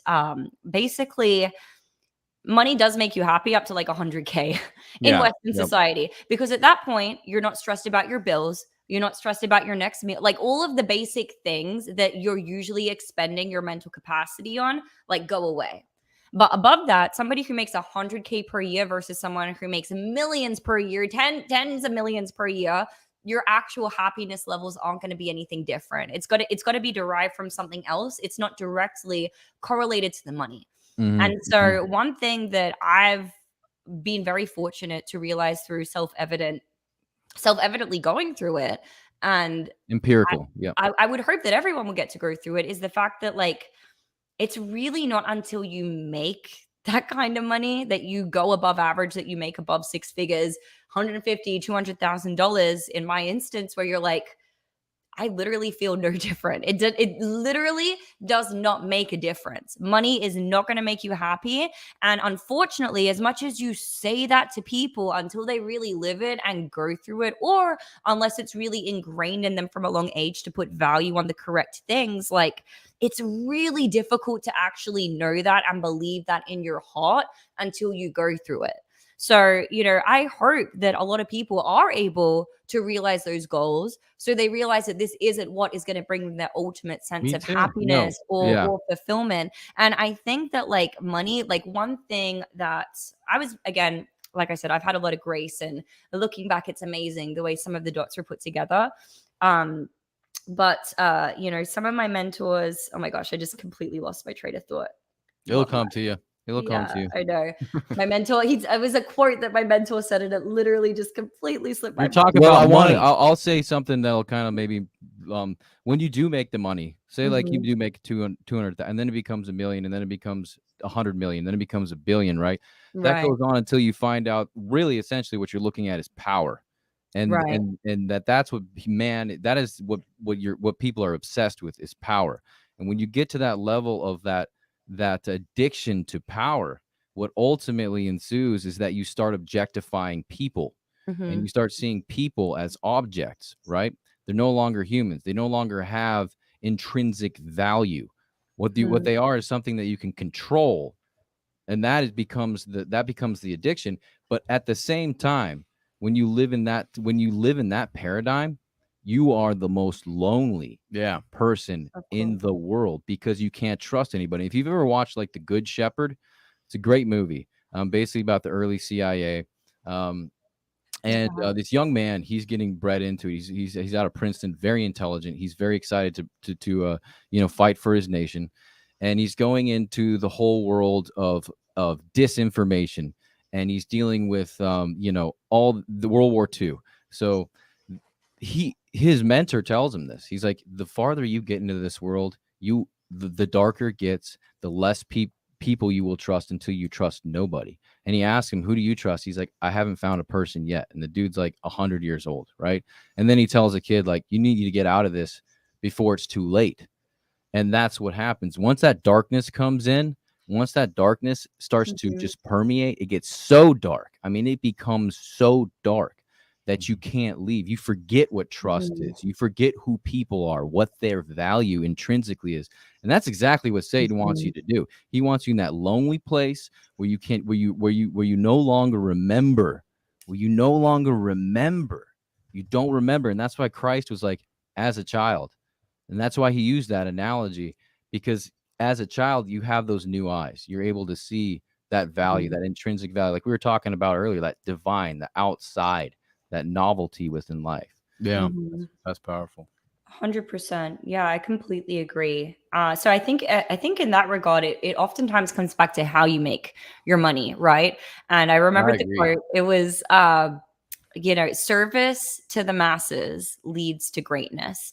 So I think for people who truly want to make like a lot of money, I think number one, analyze why you want to do that. Why is your motive? What's your goal to make a lot of money in the first place? But if it's for like a good reason, how can you provide the most amount of value to people in your respective field? That is, I feel like, the cheat code to be able to make money. You can live a life of abundance. You can do anything that you want to do as long as you help enough people. And if you do that, you're going to have an equal amount of oxytocin in your system to match up with the dopamine, which is highly addictive. That's always propelling you to the next thing, that's causing you to reach for those more superficial things like we were talking about earlier. But if you're able to genuinely provide value and like, I am benefiting people's life through this transaction, through what it is that I am doing, either directly or indirectly, that oxytocin is going to balance you out and make you a lot more mentally stable, because we do see that all the time, right? We see like celebrities, we see people who come into a lot of money either lose it all or they crash and burn, right? Or some of them even end up committing suicide because it's like tons you of could say time. their music, their art is providing value, but they don't feel that genuine connection to the community that they're serving. You know what I mean? Yeah. So what is the service that you're providing, and really getting like wrapped up in that. Like that's why when you said like you have a heart for people, like I do, that's what motivates me talking about this stuff, because there's so many times I wish that I had somebody like me who I happened across on my YouTube to kind of put things in perspective for me. And that's the place that I speak from. And so it's not for the money. It's not for anything. I don't care about any of that. I'm doing this because number one, I believe that it is God's intention for me to be doing this. But number two, like I love it. I love when I get that message from someone being like, you made that make so much sense. You know, that really, really hits different. Yeah. And I think if people made that their goal versus the vanity metrics are going to follow by default, right? It's kind of like the person who like doesn't care about what anybody else thinks. So they're naturally the cool kid versus the person who's really trying to be cool. They're never going to be really that cool, right? And it's the same thing when you let go of the money and you just focus on yourself and how you can focus on yourself, not selfishly, in the sense of how can I be a leader? How can I be a value to the people around me? We lost your camera, Amy. Oh no, did we really? Oh. You still got your audio. It's the colors that you. We're gonna ignore the fact that that's a LGBTQ flag. Oh no! I'm just kidding. Oh my goodness. Okay, damn. Did my We battery? do not endorse this. You're saying things. You're saying truth. We're getting psyops. Yeah. It's a You rough won't episode. stop us. No way. We might have to do this again, guys, when we don't have as many technical. For sure. I agree. Did your camera? Did it run out of battery? Yeah, I think it might have. I was just saying that, like, I charged it up to like 70% before this. Yeah, it should last a couple hours. Yeah, I know. It was doing that when you first tried to log on, right? Yeah, it was exactly. So maybe something's going wrong here that I can. You could just try to back out of the studio and come back in. Okay. Go check the cables. Yeah. Okay. Let me do that, guys. I'll be right back. I'm so Take your sorry. time. I'll be right back. Yeah, so like, that idea that she's talking about, like, and I think it leads really well into like what a high value male or female is. Totally. And like I think about Jordan Peterson when he talks about what success is, and he's like, oh, so and Joe Rogan was talking to him. He's like, oh yeah, so you don't think a guy who's made like 10 million bucks is successful? And Jordan Peterson's like, how'd he do it? Yeah, like like if you made 10 million bucks on a cryptocurrency that you scam people with, like what? That's where not are success. You? No, that is not exactly. success. That's a failure. You're a slime bag. That's a failure. Well, and I was just thinking about, because we watched that Sound of Freedom movie. It's awesome. And awesome. That's a great example of what success looks like. Yeah, so I was thinking about like happiness and how like his job. Oh man, you are not going to be happy doing. Dude, watching thousands of hours of kids getting raped, like, oh my gosh. The stuff you're going to have to look at every day.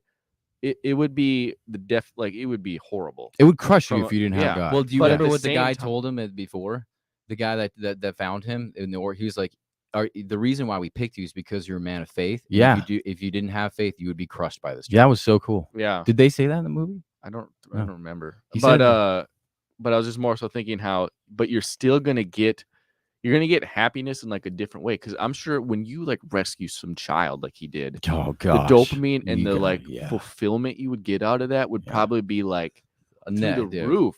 But you're at the same time not gonna be happy in the sense like I just found this child who was abused for years. No, so it's like that's why striving for happiness is not the answer. Well, the idea of the happiness that you're speaking of is like this hedonistic pleasure. Like, how far can you push the pleasure threshold ceiling? Like, how far can you do it? Will inevitably become perverted. It always does. Inevitably goes to the perversion Oscar Wilde route, where you're just becoming more of an exotic, perverted person in your desires.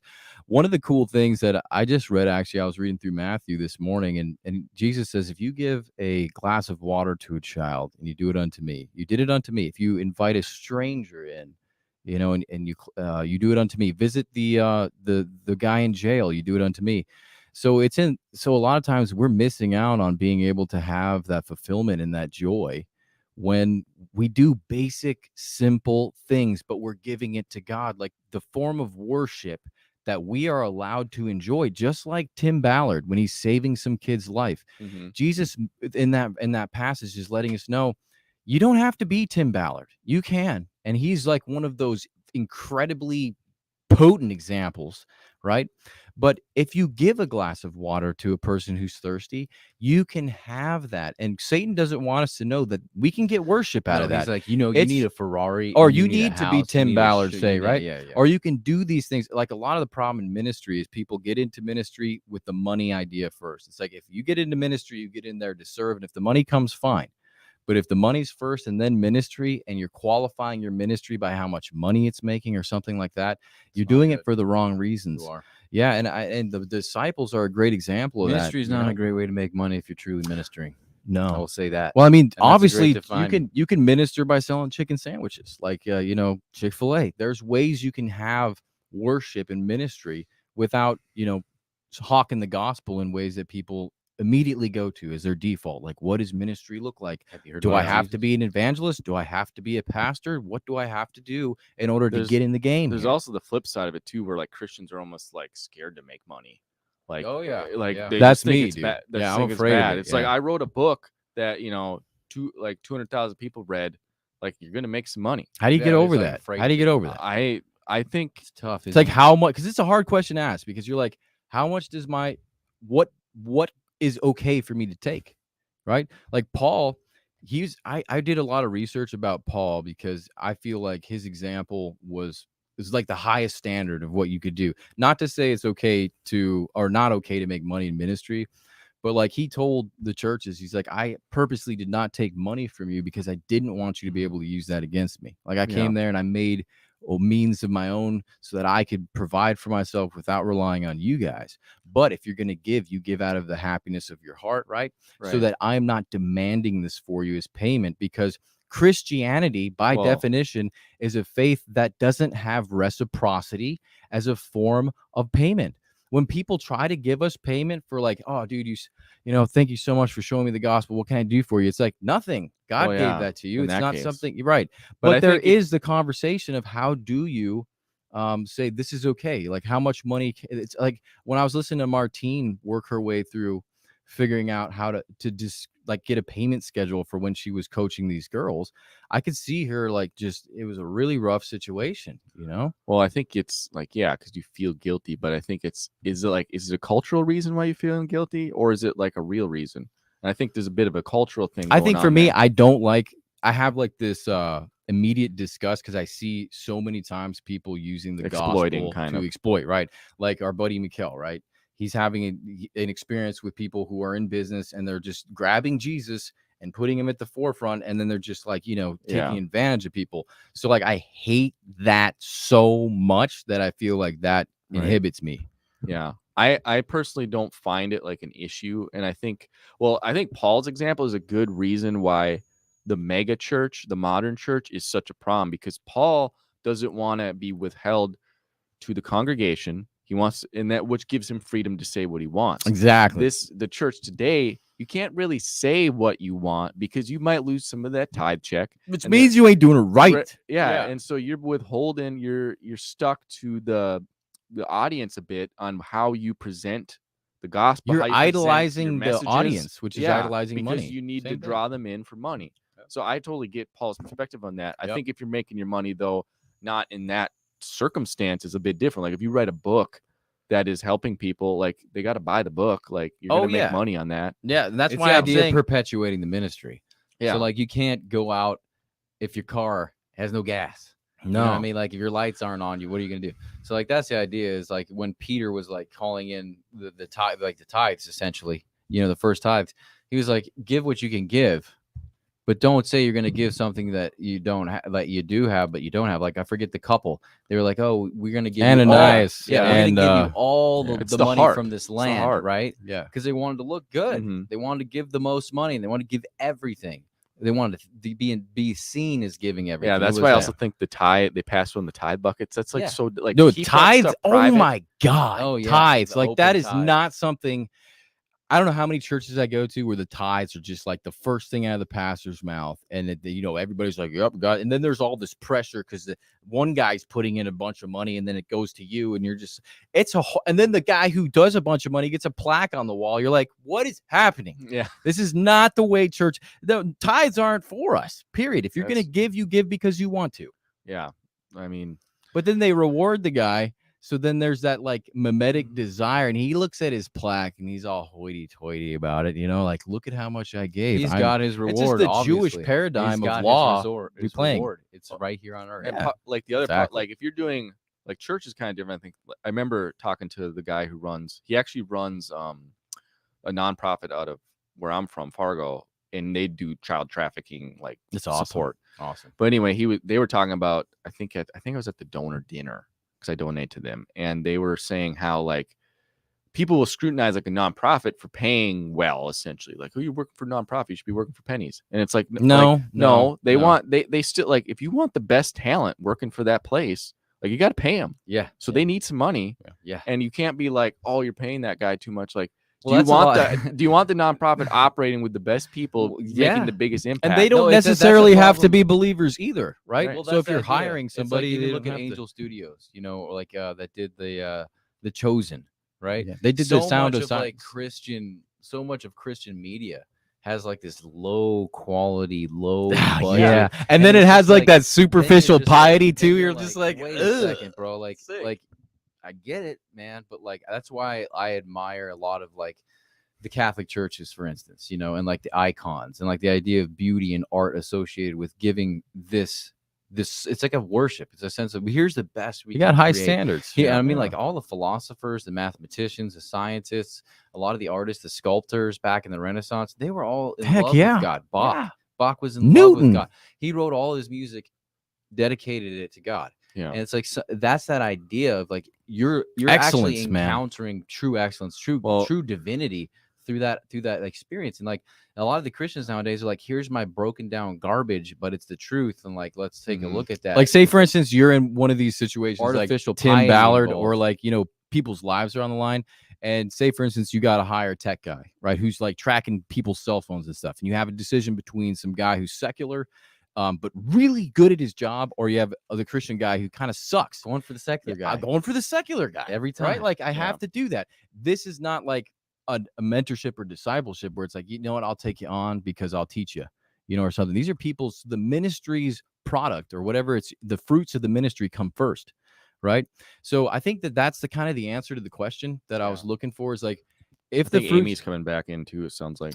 Most churches are 501. So Shutai says most churches are 501c3, tax exempt too. Yeah, guilty. Well, you know what tithing else? is the problem? And I'll tell you something else That's about- right, Shutai. But a lot of our churches right now, they're all full blown LLCs. But I'll tell you something else, though. I'll Full-blown. tell you something else, because the LLC actually nowadays is probably the best thing you can do, because the 501(c)(3), whatever you call it, the 501c3, I'll tell you something about this. The government can now take that away from you. So there's a lot of preachers out there. If you say anything that's political, Well, they're gone. mitigating their speech because they're so worried about this whole thing getting taken from the tax exemption, all this other. So it's like, yeah, if you want more freedom, the people on the surface and the paper will be, oh, this is a business. Maybe they're writing this as a business. It's like, no, they're not. They're actually protecting themselves so they can say what they want to say without the government saying, well, we're picking your paper out. But I will say, how many churches stayed open during COVID? A handful. And they're the most popular churches now. Right, but the idea is most of those are doing LLCs for business reasons. But yes, there's a handful that want freedom of speech, and that is why they go the LLC directive, because they want to be able to say what they want to say. Amy's back. Amy, hello.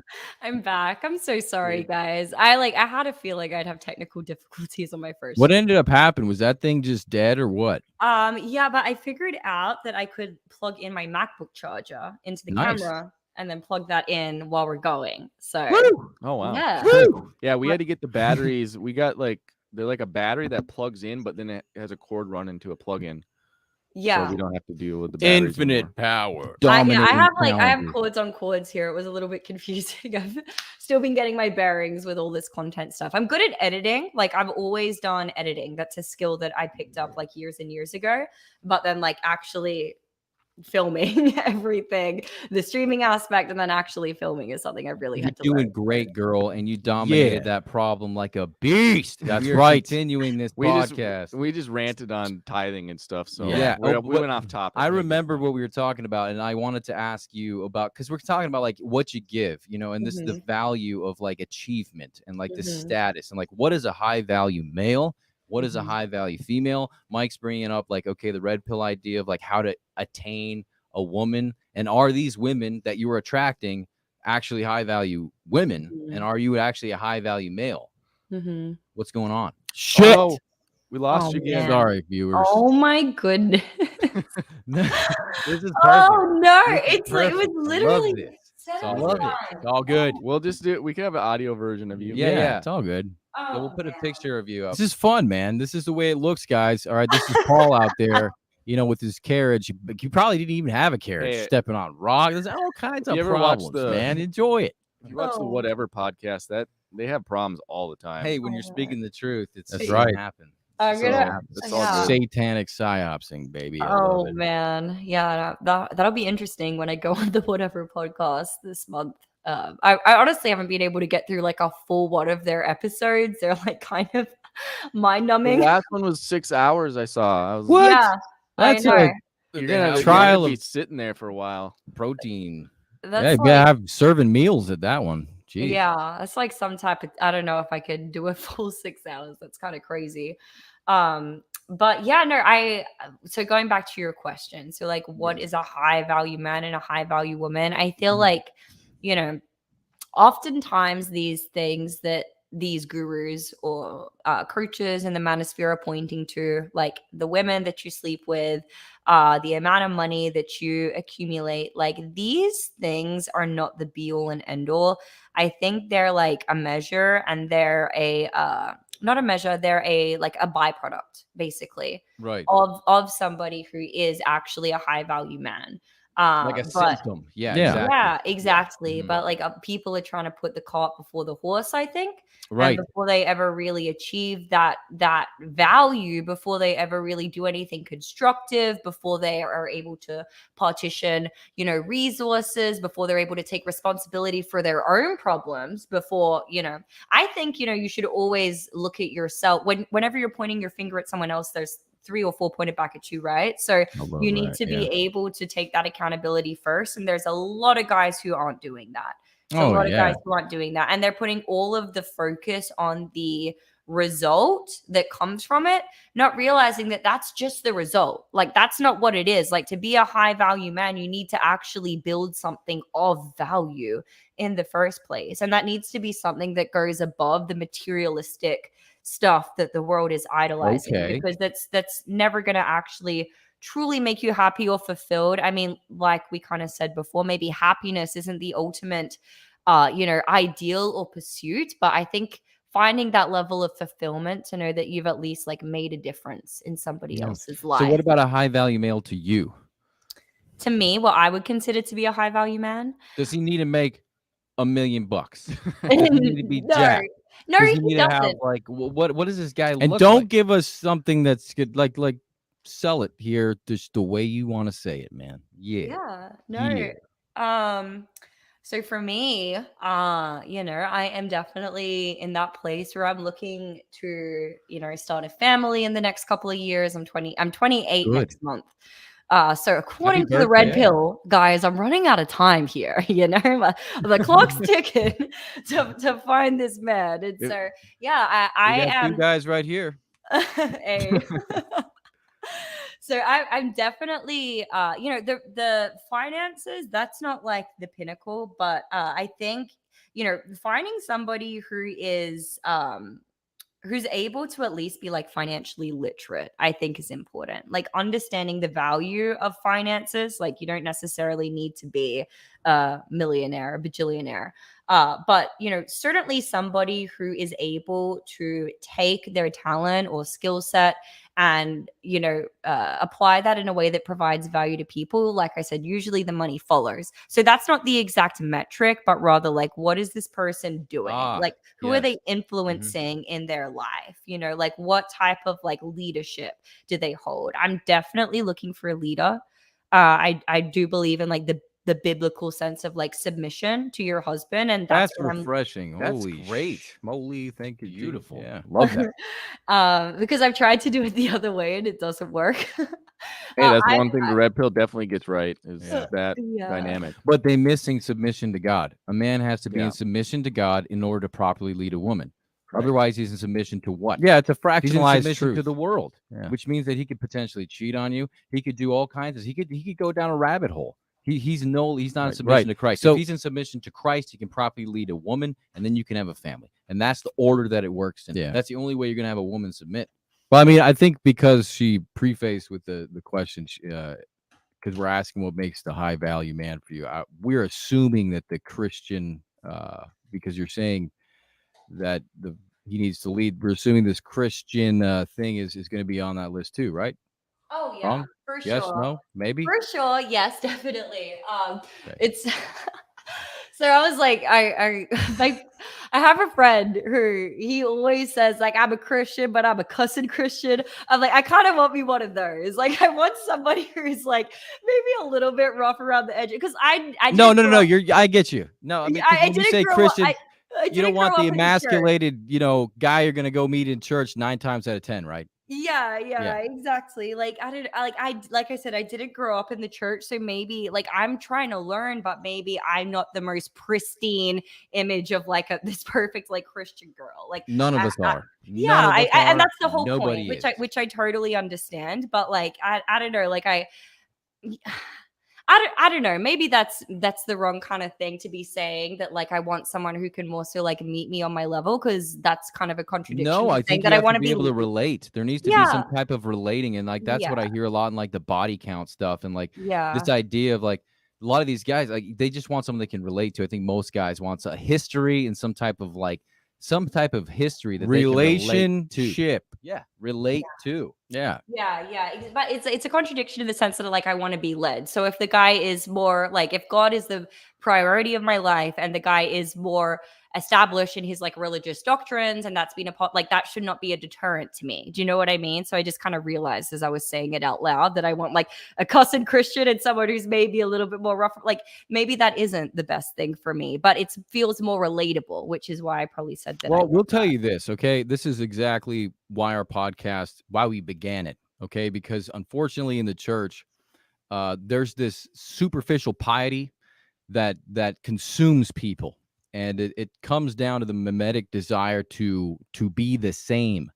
And so a lot of the Christian men have not identified in their unique calling, in their anointing, their beautiful anointing that Christ has given them, because they're too busy trying to go weasel their way into the cookie cutter. I think what she's saying too is a lot of these guys don't have any experience. Like they have been literally insulated their entire lives, and they haven't had.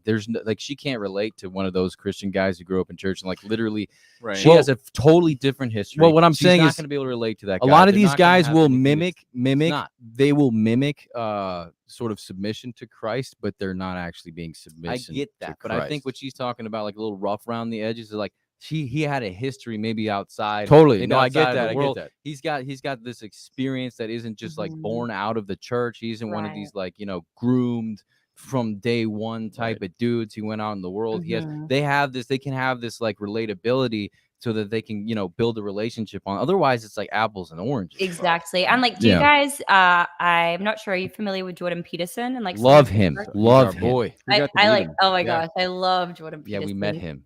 Oh, really? He literally glows. Like, oh my gosh, I would have died. It's like meeting like a mythical creature. Right. You're like, oh my gosh. I mean, it's got this energy to him. You're like, you are not just a human being. Yeah, he's a big guy too. Literally, I mean, it's just beautiful. It's powerful.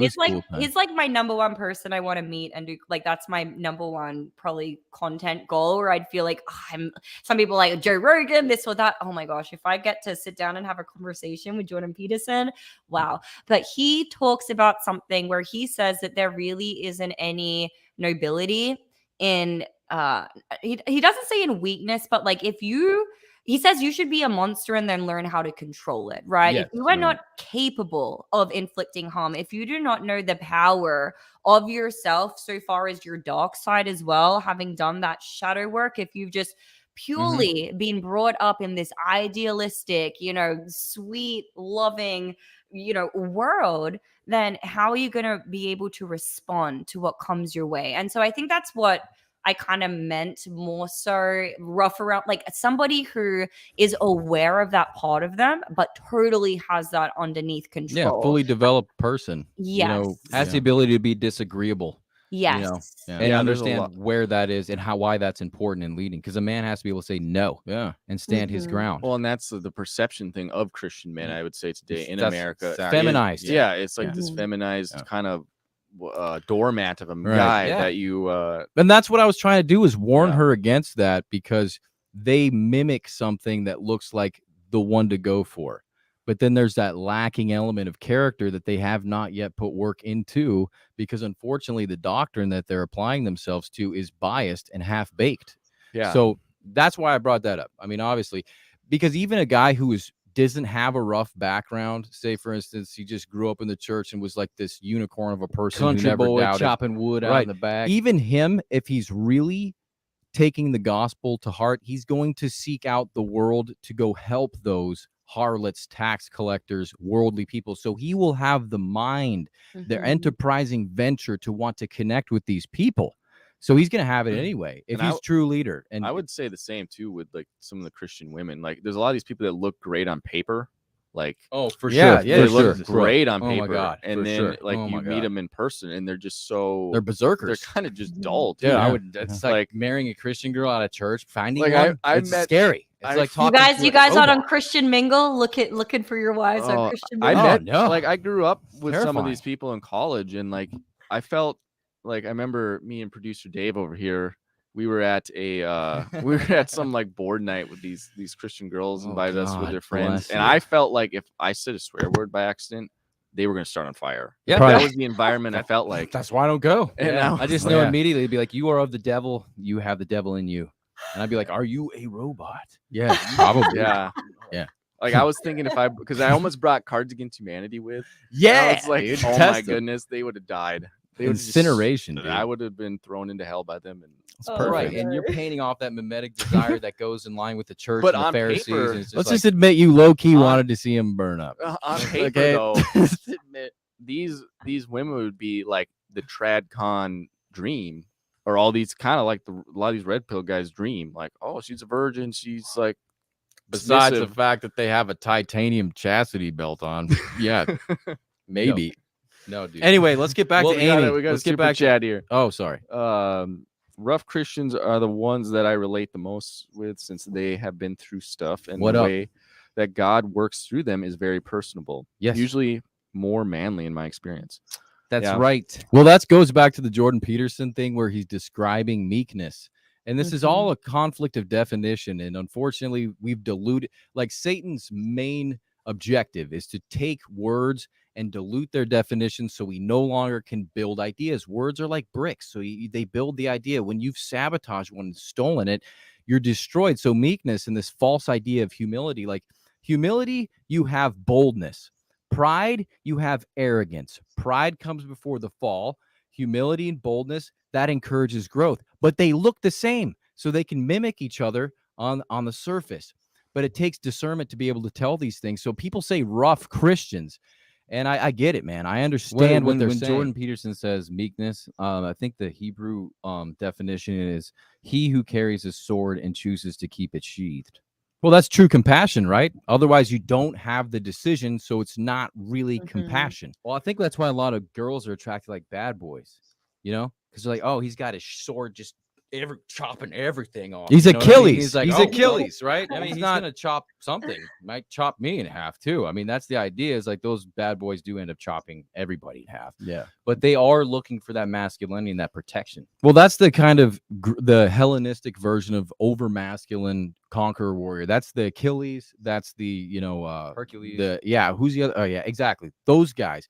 And they don't have the full embodied, they don't have the philosopher, they don't have the teacher, they don't have the pastor, they don't have the guide, they don't have the right. So it's unfortunately attractive to the young girls because they don't know what they fully want. That's why the family is so important, because your appetites and your desires, like the question we're asking Amy right now, probably would have been different if we would have asked her when she was 18, 20. Here's one question I have for you, Amy.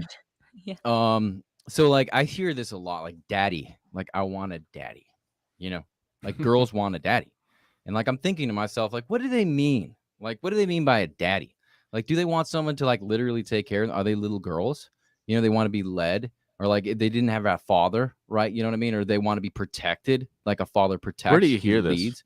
It's just common. You got to go to the ghetto, baby. Oh my, it's in like movies. No, totally. I've absolutely heard that before. I don't know.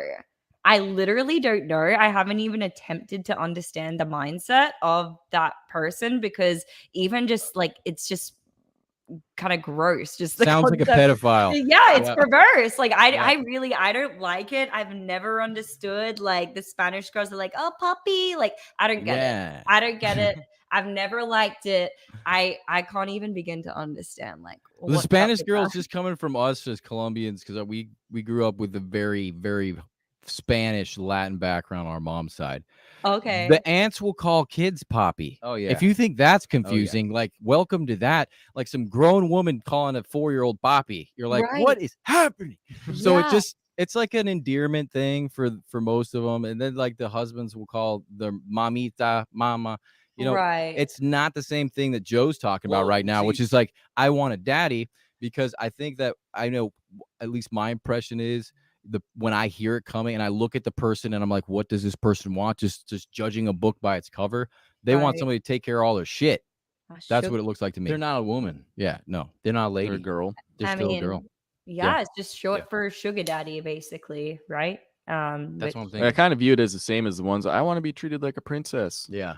Same thing. It's kind of like this. It's like, do you really want to be in an ivory tower your whole life? That sucks. Yeah. Rapunzel had to grow a lot of hair to get out of that situation. All right. Yeah. But I have a question. I wanted to ask you this because I have a wife, and she's the most amazing person, and she's so incredibly smart and funny, and like every like I used to hear older guys say like, my wife is my best friend, and I'd be like, that makes no sense, because my bros are my best friends, and my brother, my twin brother, there's nothing that's ever gonna. This is a different whole thing. But she is that to me now, and I'm starting to understand that. And she has so much trouble finding female friends. It's unreal. Yeah. So I want to ask you, what's your experience been? Because I know you bounced around. So you've had the maybe you had old friends in Australia, you guys keep in contact, but like in Hawaii, now you're in Miami. What has your experience been trying to find, friends? And then have you found any like genuine bosom buddies? Like true go through the rough shit with you and sisterhood. Yeah. Tell me the truth, sister. I look like crap in this dress. She's like, you're fat, but I love you. I don't know, maybe one, honestly. That's something I've really struggled with as well. I've struggled a lot with that, and maybe so it could go back to a lot of things. The fact that I have been very business oriented the last I don't know, nearly 7-8 years of my life. And so naturally that puts you at a lot of boys clubs. So I've always been good at being friends with guys. And even going back to like being a kid, like being a girl, like I wouldn't want to like play. Honestly, it's scary because in today's age, I would probably be Adam by now because I was a major tomboy back then. I definitely, someone would have like made me trans back then just on. You're out there in the outside. I wasn't playing with the Barbies. I was playing with the boys. We were playing Harry Potter. We were into all of the nerd stuff. Like, hey, it's funner, man. I get it. I've just always been like a boys girl, but that is crazy to think about. Like, holy. Did you experience like what a lot of like the red pill guys say about male friends and wanting more than that? in the end? Crushes. No, Friend never. zoners? Maybe like one or two like outlier situations, but like so when I started, this is actually one of the few things that Myron and I have like debated on because I pretty much agree with most of the things he says. It's the delivery I may challenge, but we got into a really big debate about whether guys and girls can be friends, and it was a very interesting conversation. And after that, I was like, okay, so Because he doesn't believe guys and girls can be I friends. don't. He does. I don't. He's like, nah, dog. No, Like, there's I certain don't. like circumstances. most guys, they have this like they're even if it's subconscious. Like there's bro. okay. What about this, guys? 'Cause, What I mean, about you're what beautiful. about if What- you weigh like 300 pounds? Yeah. you know what I mean, like it'd be a different story. or but I she's mean, really old.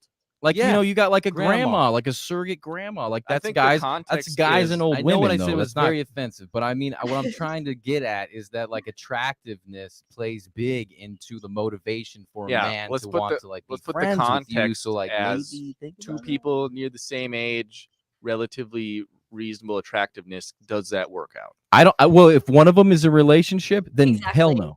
But if they're both single, maybe there's like a little bit of friendship. But like eventually, if they're both One kind them's of gonna give. attractive, unless they're so nerdy that they're like so in love with their like if they're scientists and they love butterflies and they're just like getting hard-ons for butterflies so They're bad. definitely getting married, like- bro. Like that's how But I'm it's saying gonna that they happen. may not notice it in the big. There might be like a longer friendship period. or if you they're know? like 4 to 10 years old.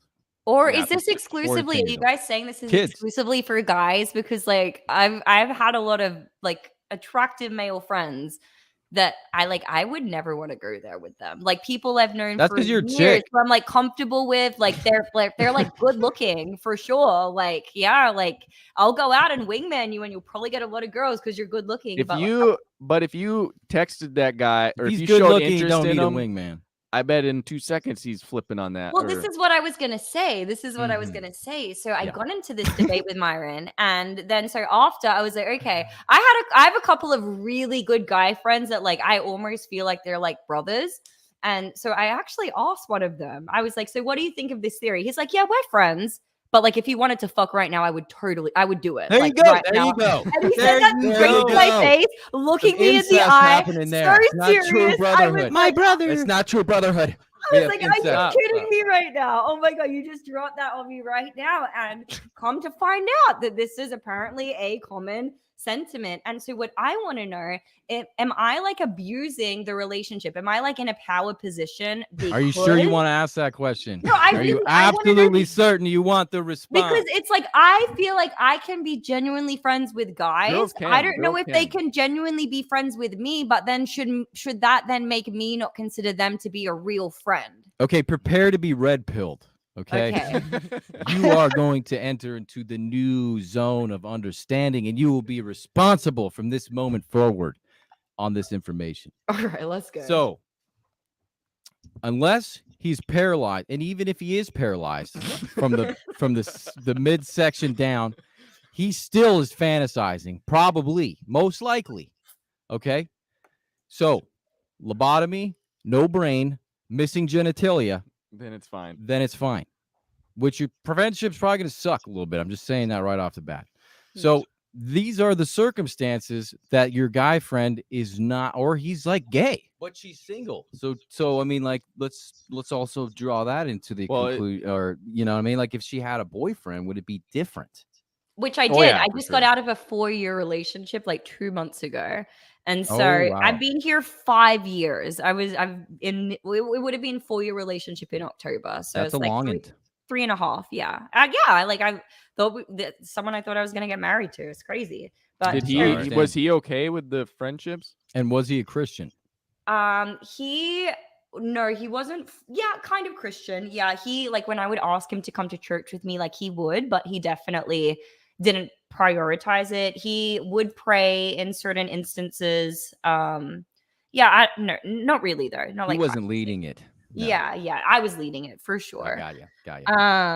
But how he felt about my guy friends, fine. Because what's funny is like we're like the opposites. He grew up like he has like 5 younger sisters, and he was in a situation where he really needed to raise them a lot of the time. So he's really good with women.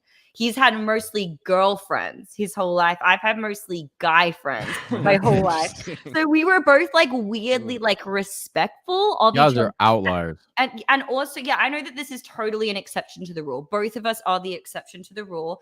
But we both also, through our work, like he runs a media company. He's a content creator. He works with beautiful women all the time. I mostly in business work with men, highly successful men. So we both really had to learn how to like not be insecure at all, like trust in each other, know that like, okay, this is where our careers and what we need to do may take us, and be okay with that. And I feel like we genuinely were. That was a dynamic that was totally fine amongst us. I don't know if that's necessarily possible for the average person, though. I think it's very rare circumstances from my end and from his end that made that actually like synergistic and work well. You're telling me there was never a hairy situation where this girl's texting him and you're like, man, there's too many of those heart emojis. No, like I'm just gonna say it right now. I'm uncomfortable with the amount. There was one girl. There was out of 4 years, there was one girl where he was filming this thing in Mexico. It was like a big group trip, and I knew a lot of them too. I actually did business with a lot of the people. Good on you, girl. This is a client. I actually got him this client when he first started the business. I connected him to this fintech company. He's been working with them for several years. He went on this trip, and there's this girl, this mutual girl that both of us know. And yeah, like I just noticed every single story, they were sitting together in every single video. And that was the only time I brought it up. I'm like, you guys seem to like really be like getting along well, huh? No, she's my sister. You know, she reminds me of little Mary Sue. But you know what? Right? He admitted it. He's like, you know what? We are getting along like really well. She actually reminds me of like one of my sisters in a lot of stuff he said. But he said if it makes you uncomfortable, like I won't like hang out with her. I'll make an effort to like not be like next to her really like the whole time. And that was cool. And he was respectful of that because I brought it to his attention. Like I would that was after like 5 days of seeing them like side by side like the whole time. You know what? So it's not something I like attacked him with, but it's something I brought up and was just like, so what's up with this? And he responded to it really, really well. For him, never once. No guy that I've ever worked with, never brought it up once. It's amazing because you weren't posting stories with you and your friends together and doing all that, though. I guess it's okay. Well, that's gonna define that. And I think I'd say it also depends, like how close is this friendship with the male friends? Like, are you seeing them one-on-one? Yeah, are you going out drinking on the weekends with them? Yeah, like sometimes, business events too, like on Instagram. Yeah, she said yes. Yeah, we would go on trips. Sometimes we go on business trips where we would be like speaking at certain like events, and so we're all staying in the same hotel. Sometimes we're all up drink, and it's like literally a boys' club. So sometimes it's like 10 guys and like me and like maybe one other girl, and like I won't stay out and like party with the boys all night, but like I'll be there, I'll have a drink. Did you like all the attention from those dudes, like sitting there being the only girl, and all these guys are trying to like flex? You're like, oh yeah, Amy Dangerfield, check me out. You know, like I mean, maybe subconsciously. It's never what I was seeking. They're your little groupies. I mean, not necessarily, like, again, a lot of the guys that I'm working with, they're very high caliber, very high status men. A lot of them like either have girlfriends already or they have wives, they have partners. And also I've been in highly professional situations every time. I've been in business pretty much my whole life. Not to say people don't do shady stuff in business. They do from time to time. But the context of the situations I was in were always usually like really professional, even if that involved like, hey, well, we're done with work. Let's all grab a drink together as a group, you know? And it's usually because you're probably keeping the standard.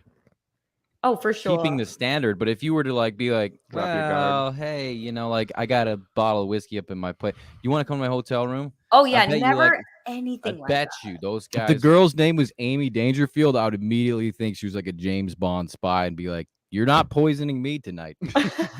Nope. I think where like the problem comes in is more so like if you friend zone it, like the guy, you know, he likes you and he's tried, and then you kind of just like friend zone him and then still keep the fishing line out and stringing him along. I do that the same as like the guy who strings along some chick for sex, just like, for the attention. Right? Yeah. Do you think that the chick might like say, for instance, what's incumbent upon the woman, not to use derogatory terms, the birthing poultry, But yeah, the birthing person. The birthing person. No, we're not doing that. A woman, real woman. Now, this responsibility that she may have. So she has a burgeoning relationship, professional, right? They didn't meet at the gym, God forbid. Okay. And I would say, now that I'm thinking about this, it'd be responsible on her part to ask, and to kind of be more provocative with the question, not like, do you like me? But like, me? do you want to go back to the, kind of really be serious about it? What? Yeah, No. to try and test the situation. It's gonna be a fail. Because if he really is that sort of platonic brotherhood, he'd be like, whoa, no. you're talking You about- got But this you all guys wrong. just said that all guys will do that. Yeah, Like, I most would- I'm guys- betting. No, bet- I'm just saying majority. I'm not saying all of them. But if you watch those YouTube shorts where like he calls the girlfriend, whatever, I don't know if it's all staged or what. It's definitely interesting. But The ones that don't, because I think if we're gonna be honest about guys, if the guy keeps the girlfriend around, he probably finds her attractive. Now there might be reasons he doesn't act on that and wouldn't even if she brought it up. Because like I could admit this about myself, like because I have You're 1 in a million, Mike. Let's just Yeah, let's but be like honest. yeah, but anyway, like I might keep a girl I find attractive as a friend, even though I would never go any further because she doesn't meet my standards that I would date. Right. So even if she Okay. did approach me in that way, like I'd just blow it off. So I think there's circumstances where the guy, even if he is attractive and you ask him that question, he's not going to show signs of it because he also may not want to make the friendship awkward. but There that's might be right. enough invested in the friendship. Well, getting back to the original But that's question, good. Yeah. Well, it's good. Yeah, It's good. that- 1 in a then you million, still get Mike, your Mike, answers. you are the Unicorn. unicorn in the hay. You're a unicorn in a haystack, baby. So do you guys believe under this context, right? Because you think of humans, we're very tribal creatures oftentimes. Like, so for example, if I go to Australia and I hear someone with an Australian accent, I'm not going to walk up to them and try to make their friend. But if I'm here in Miami in a coffee shop and I hear someone with an Australian accent, I'm going to go up to them and be like, hey, fellow Australian, hello, we're friends now, right? So when you are around somebody every single day, say you're forced to be around each other through a business context, when you're on a work meeting every single day and then you're involved in some activity together, and you do that, say 3 times a week, 4 times a week, 5 times a week for a year, you get to know somebody. You build rapport with them. You build commonality. That's not something that you can really help if you're a human being, especially if you're a genuine one, right? And so for me, that's where a lot of my friendships have been based on, these genuine elements of rapport and commonality, because I literally talk to them every single day. They're like colleagues. They're like work friends. Yeah. Probably more so than like, yeah. Which, For sure. interestingly enough, is where a lot of the infidelity. Well, comes that's from. the other thing. Like Jordan Peterson, I think, asked a really good question on one interview. Is like, what are the rules at work, like for men and women to be operating together? Because it's a new thing. That's a new experiment. And like, he asked a provocative question of like, why do we allow women to wear makeup at work? Because what is a lot of makeup doing? It's like basically stimulating sexual arousal. Oh my And gosh. he's like, why are we allowing high heels at work? Because that's literally to make them more attractive. That positions their hips differently. Like, so he was asking some very kind of provocative questions, not really implying an answer yet. It's true, but, dog. Like these very work true. environments are like if you're kind of the unicorn out, but I've asked many girls, like if your husband or boyfriend, like his new colleague that he works with every single day is this like very beautiful woman, they got great rapport together and they're spending more time in the work week, 40 hours together, more time than with their spouse. Like, what's going to happen in the long term? Dude, you I'm not are a mathematician, but Yeah. I think I know the answer to that one. It's gonna be Yeah. honest, bro. And here's the thing, it's like this is where you come to analyze relations in the workplace, but that's really changing because we're working differently, or at least a lot of people are nowadays, where like my ex's job was not a traditional job, right? Doing the photography, videography thing, the people he's interacting with, the trips that he goes on, like it's a lot less formal. You're not just in an office, in a cubicle every single day. And it's the same for me with what I do. I've done high ticket sales pretty much my whole life, or my adult life, right? That involves a lot of traveling, a lot of online presence, a lot of public speaking, where you're interacting with people in very unconventional ways that aren't necessarily like the typical 9 to 5 environment. So I think It's recreational. Yeah, almost. it's already, your work is already recreational in Yeah. a sense. And so it kind of blurs that line a little bit from the onset, and it makes it very different versus like a traditional 9 to 5 where it's like, oh, hey, you want to get a drink after? It's like sometimes you're just in that setting naturally because of where you're working at any given time and what's happening. So it's, I think, definitely taking in the context of the workplace is important, but realizing those contexts may vary and will probably continue to really change. I'm not sure how that's going to be reflected in the data, but it's going to be interesting to see how, like, the variance in that, especially with more people working online and taking on these more unconventional roles and earning money unconventionally. Well, yeah, and I mean, it also falls in line with the casual sex and the idea that, like, there's this, it's just a narrative going on now with even like the interchangeable sex is LGBTQ, and this idea like the destruction of the family, the fidelity, the idea that, like, I think it just falls directly in line with all of that. I think it's alienation of the natural, and there's always going to be a fine line of philosophy somebody can ride into the sunset, and that's just the way it is. You're gonna have to deal with that. And the rational arguments don't work. So just sayonara conversation.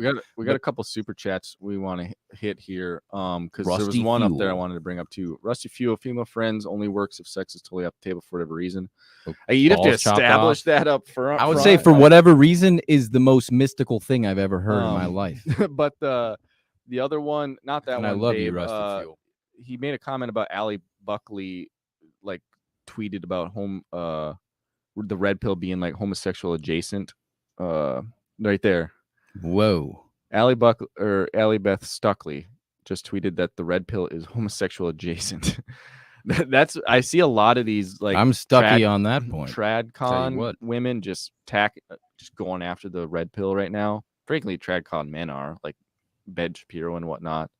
But it's like, that's where this false perception thing, I think, is we were talking about false perceptions with women. Can you tell the audience what Tradcon is? Because I just like learned about it today.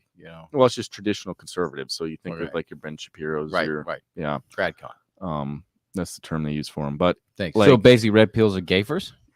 I don't know. Well, they also refer to it as like males, like version of feminists, like basically the circle of masculinity, and then eventually venturing off into to grind territory, circle jerking. Well, not then. But anyway, it's just another example of just endless false perception of the red pill. Mm-hmm. And I think that's like, I commented because one of the guys we're gonna have a podcast with, they made some kind of red pill snarky post too, and I commented, I'm like, what is the red pill and the manosphere like the same thing? No. And so I think you got to differentiate what the red pill is, which is essentially just like seeing reality for what it is, and it's in flux. People fail to realize that it's like politics. And then the manosphere is just a bunch of dudes, talking heads, content creators, taking that information and giving prescriptions or opinions on it. And like, these are two different things. Like, I wish they would separate them, because some of the manosphere got some crazy ideas, and it is what it is. But the red pill itself is not like the problem. Yeah, it's a soundbite culture. Everybody's going to be rocking and rolling with the most inflammatory crap because it's entertainment at the end of the day. That was our main sort of critique on Fresh and Fit and some of these guys who are pioneers in the space, is that when you turn something educational into entertainment, your spine is gone. You have no spine. Nothing is holding it up anymore. It's the same thing that happened in politics where it's entertainment. And since something is in flux, it's growing. You need it. Our good friend, you might like him as a resource, so we should plug him. William Spencer, Renaissance of Men. He's such a beautiful, gorgeous soul. He humbly enters into this domain of red pill, and he's like trying to take the resources that are available, get a collection of these things, refine them down so that people don't have to get so hurt upon entering into the space. Because when you enter into the space, you are bombarded with a bunch of garbage that's not representing it, and you're getting lied to, basically. And so and that's the biggest need that red pill has, is being able to provide resources that are actually distributing it's a bit of a an image creating. of red pill, you know? Yeah. Because most guys haven't read The Rational Male. Most guys haven't taken the source documentation and be like, what is this? Yeah, we're the clergymen. Like, who's Rollo Tomasi? You know what I mean? And I think that's a lot of like what's going on. The guys a lot of people don't want to. Yeah, and it's like, and then they claim to understand it, and that's even worse. So it just perpetuates this false narrative and this garbage drama that ends up sucking in the content creators themselves, which is like, no, dude, you need to stand against that. Like, that's not the point. I agree, man. I agree. And the beauty is, like, this whole conversation based on defining terms such as value, high value men. Like, when a Christian says, what is a high value man, it invokes the metaphysical, which is the permanent, eternal state that you have. You are an eternal creature. These bodies, the stuff, the moth and rust destroy, that's going to pass away. It's fleeting. It's here and gone tomorrow. The red pill, it doesn't have that take on value. So they get into arguments. What's a high value man? What's a top G? And this subjective take is just, all it does is just hurt people. You know what I thought was really interesting? And I don't know, Amy, if you remember Rollo, he did this tweet, and he was like, I think it was like the fast way to become a happy man. Oh, yeah. Right. Vasectomy. Exactly. And everyone was freaking out about the vasectomy, like, dude, do not chop my nuts off. And I'm thinking, this is very interesting. Like, this is fascinating, because what I saw, what he had done inadvertently, because I don't think Rollo's was actually like aiming towards this unconscious desire of the red pill men to actually have kids. Yeah, it struck a nerve. I think it struck a nerve, because, like, really, it's like, dude, bang all the chicks, have the Ferraris, get the house. Like, what do you need your nuts connected for? Like, you can just shoot loads without having sperm in it, bro. It's like, it's gonna be all right. Like, you don't really want kids, do you? You don't really want a family. You don't want those things. But all these guys are freaking out about it. So I think it was like, it elucidated an unconscious desire, like this deep unconscious desire. The same thing with like the women. Absolutely. And like them wanting families later on. But the men, especially, like, they weren't thinking about this. And it was like, they're like, don't take away my ability to have a family. I saw that on, you were on the live version of Fresh and Fit, right? At Valuetainment Studio. Yeah. Yep. And I was like surprised. They asked, I saw the audience, like, how many of you want to have kids? Like, it was like 90 probably % plus of the men, right? Right. So good. Yeah. So happy to hear that. Yeah. So you're seeing, like, that's, I think, just another false perception of like these are the true red pill guys that paid to show up for that thing. And they all wanted kids. Besides, like, I think 2 didn't raise their hand. That's great. And even if you look at like the Godfather, here's Rollo Tomasi. He's married. He's been married, has kids. Like, this guy wrote the book. Yeah. You know what I mean? Well, I think the thing that kids do for a man, and Jordan Peterson is so good at explaining this, is it causes you to mature, it turns on all these switches that you biologically are responding to by having the kid, that is going to allow you to have fulfillment. And the suffering and the pain and the sleepless nights are all a benefit to your character at the end of the day. And the amount of love that you have for that child, you'll never experience. I can't tell you how many of my friends who have kids are like, yeah, you love your wife, you love your brother. This is love, but the love you have for your kid will change you forever. And that's like, if there's never been something more attractive than trying to discover who you are. That's why everybody's selling this. It's like, dude, bro, it do this to find out manhood. who you are. There's all these things, and it's like the natural order is what you should apply yourself to, but they're alienating the natural. And by alienating the natural under the guise of progressiveness, to be progressive causes disease every single time.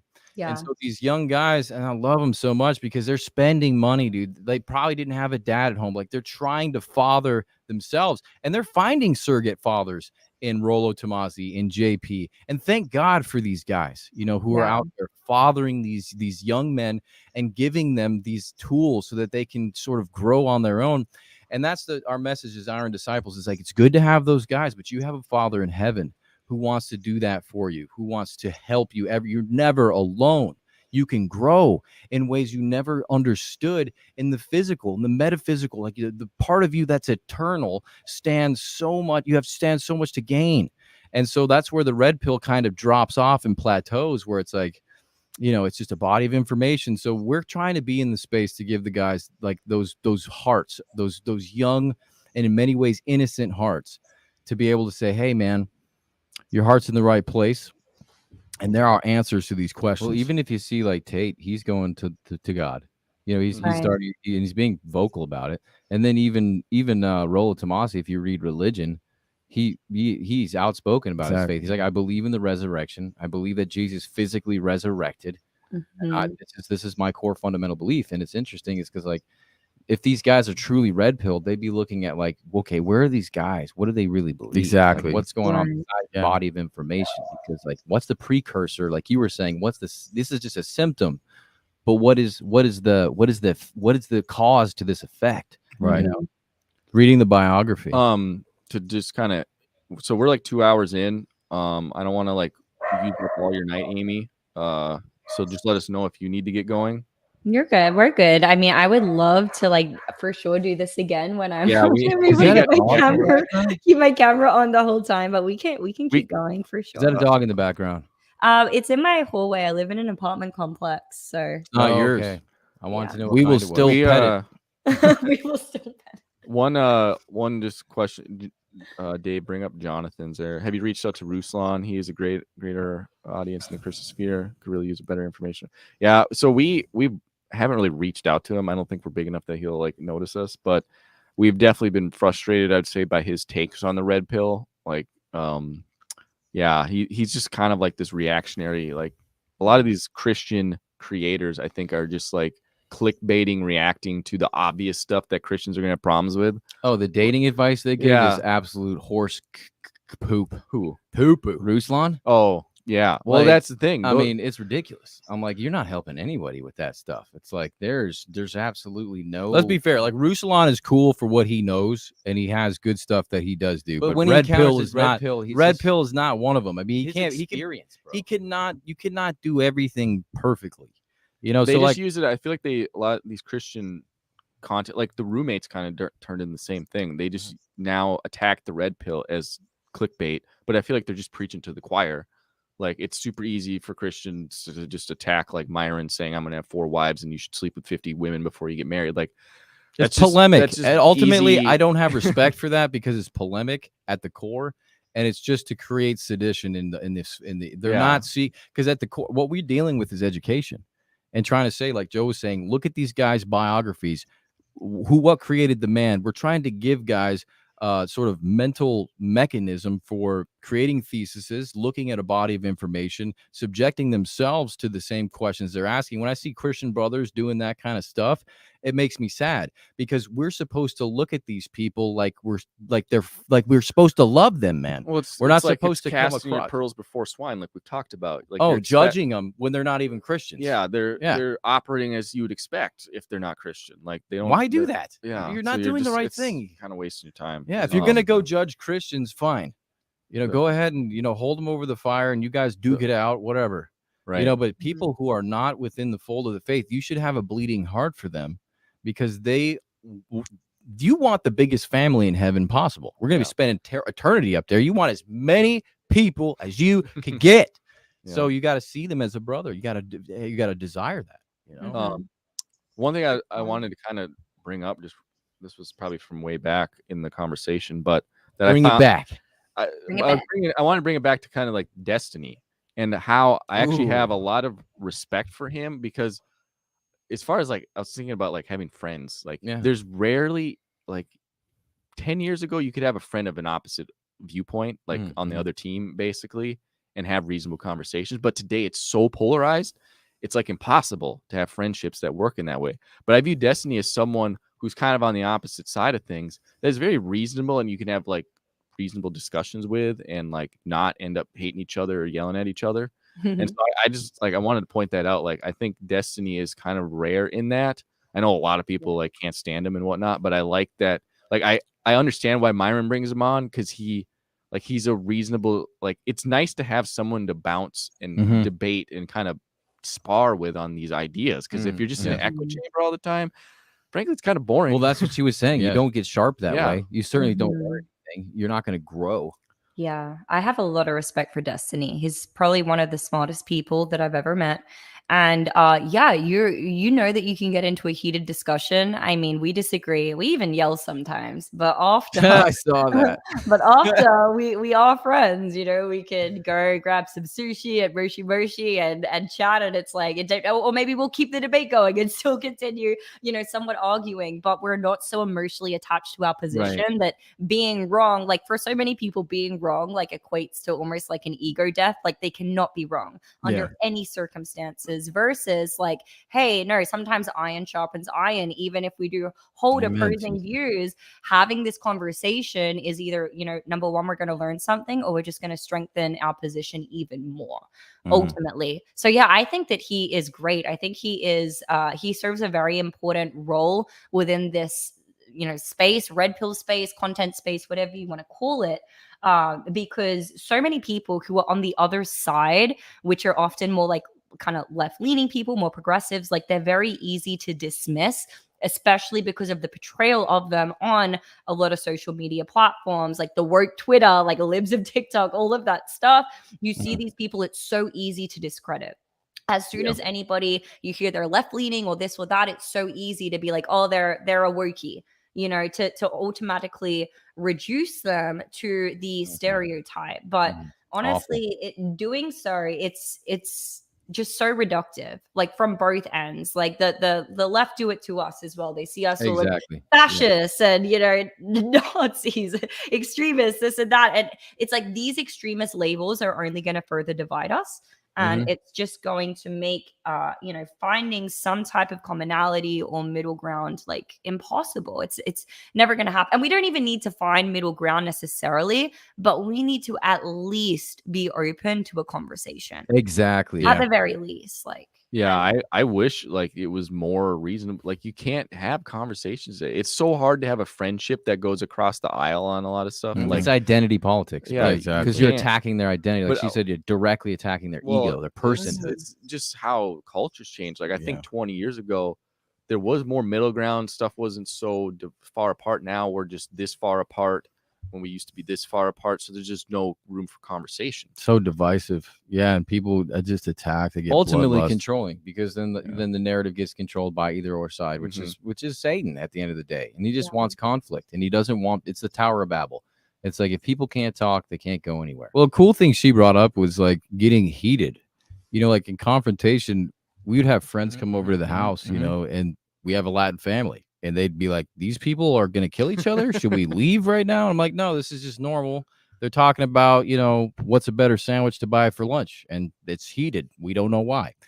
But that is possible in conflict to still remain friends. Like you don't have to walk away from that and be like, well, does he like me anymore? Did I offend him? You know, well, it's that when you have that, when you have rapport and somebody who's exercises, because Destiny has exercised conflict discussion. He's entered into the polemic debates a lot. So he knows that by exercising this, you can sort of put aside your character or being attacked. Like the ideas are over here, you know, they're in like this ethereal space, and you're just like kind of picking at them, working at them together.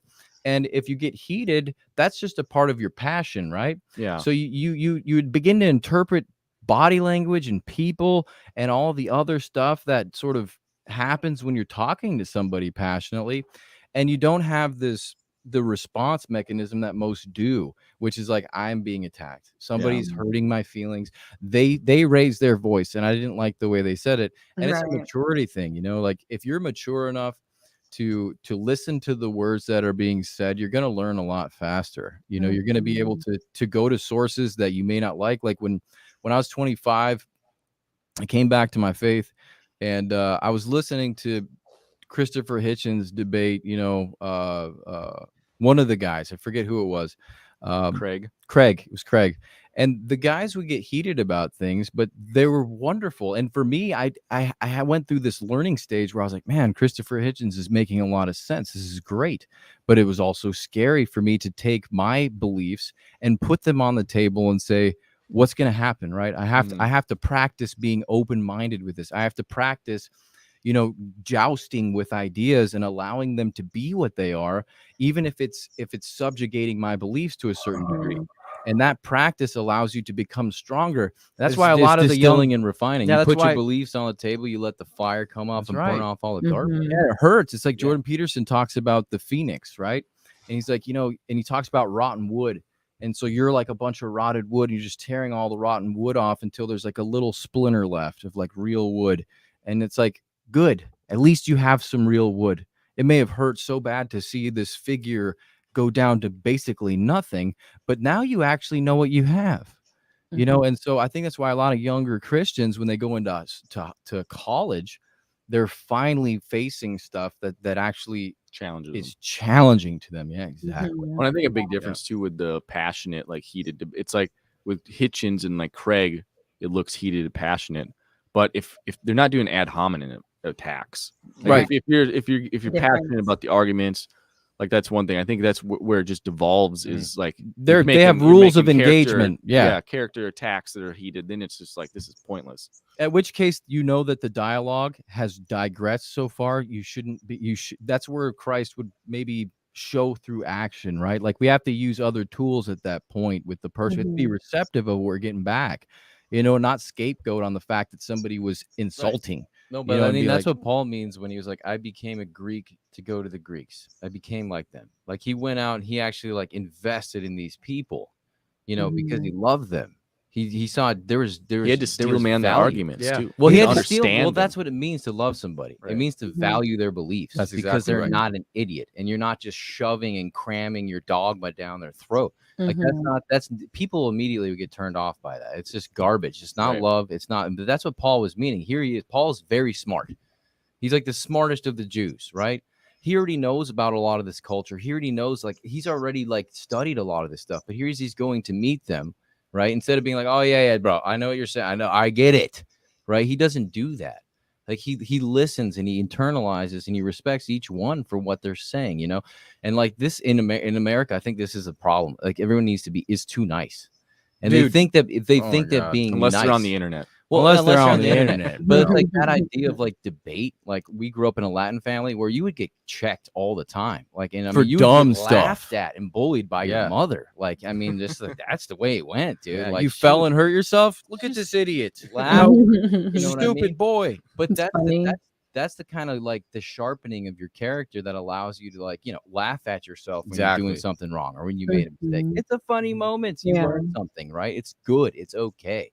You know, and that kind of like that ability to spar. Well, men instinctively razz each other, you know, and I think they do it on a more sort of visceral level, whereas women, they challenge each other mentally, and there's like this furtive sort of, you know, under the belt thing. What's that like for you, Amy? Like with you know how men will test each other, and Jordan talks about this. So like I guess Jordan was working at a lumber mill.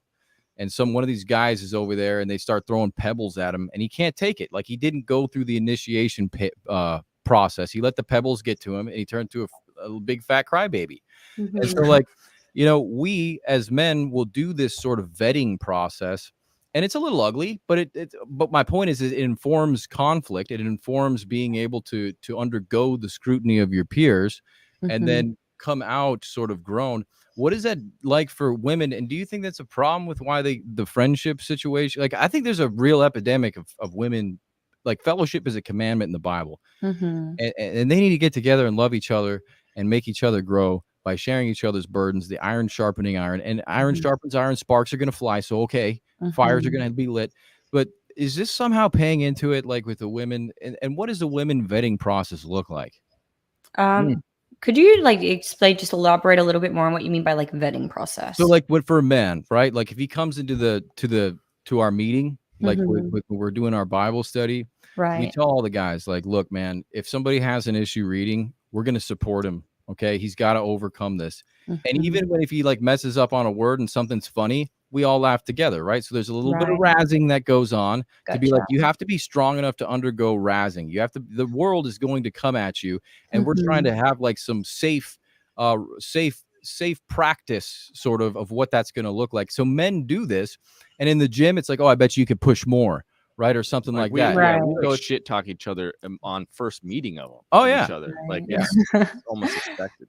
And it's a healthy thing because it allows us to see how mentally healthy they are to be able to distinguish somebody saying, I'm going to cut your throat versus somebody just trying to like tickle you under the armpit, you know, and they can't tell the difference. Yeah. So maybe was a little bit more like that in Australia with men and female alike, because in Australia that's just kind of like the culture. We call it taking the piss. It's an English saying as well. Oh, you're taking the piss out of me, mate. Like it's just poking fun. It's making jokes, and humor is a very big thing, right? So we're not easily offended in that regard. But generally speaking, I think that vetting process is missing with women, and I think that's one of the reasons why one of the things I really like about the red pill is that sometimes it's really not ideal, honestly, to take advice from women. Women are, how do I put this? They're very, very emotional beings, right? And so, when it comes to like interpersonal relationships, for example, and like taking advice from women on how to navigate those, it's most of the experiences that I've had are like women just lie to each other, and they're not able, like they're just so concerned with protecting each other's feelings, and Seriously. being able to be direct and really just tell somebody the truth. So that's where I think we're lacking with that vetting process, because how can you truly vet if you can't be like real and direct? That's something that I have really never had too much of a problem with, but it's something that I have especially become more committed to since studying Jordan Peterson. One of his principles: tell the truth, or at least don't lie. Right. So it's like, even if I'm in an uncomfortable situation with a female friend, right, and they ask me a question that may possibly result in an uncomfortable truth, it's like, I'm going to go with that versus the pretty lie. But most women will not do that. Yeah. Well, you're too afraid to offend. And I noticed, I was in a relationship for 12 years, and we would go out, and I'd be like, who are you? Yeah. Like who are you right now? Like, I know who you are, but like, this is not the same person that we are at home. Like, you're being way nice to this person. Like, why are you this nice to me? Like, what happened? You know what I mean? And I feel like women are like, they kind of overextend like this nicety and like this agreeableness just to be, and like they find themselves alienated from themselves within those interactions. And there's no way you can base a true friendship off of that, because your foundation is based on nice, which is, there's nothing going to happen there. Nice, dude. And then they feel like I wasn't truly myself. And the more they encounter this person, like the less of themselves they are around them. So they begin to be like, oh, I don't need friends. Right. But they get exhausted with playing the role, and so they disconnect, right? Yeah. It seems like it.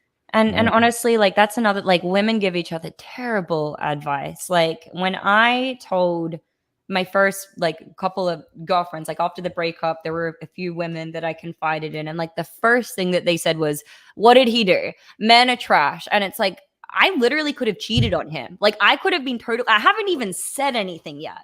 And you're just automatically jumping to that because we're always just so concerned with just protecting each other's feelings. It's so weird because like, did you think this the whole time? Like about no.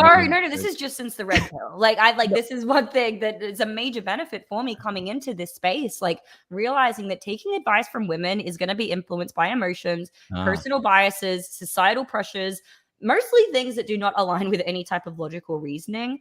So, exploring the red pill philosophy, I've really been able to gain a deeper understanding of these underlying dynamics at play in relationships. So it really helps you to transcend emotional biases and, just understand the factors rooted in like evolutionary psychology and biology. So I think the red pill is great for women if they can gain insights into the desires and preferences of high value men versus their friends who are literally lying to them.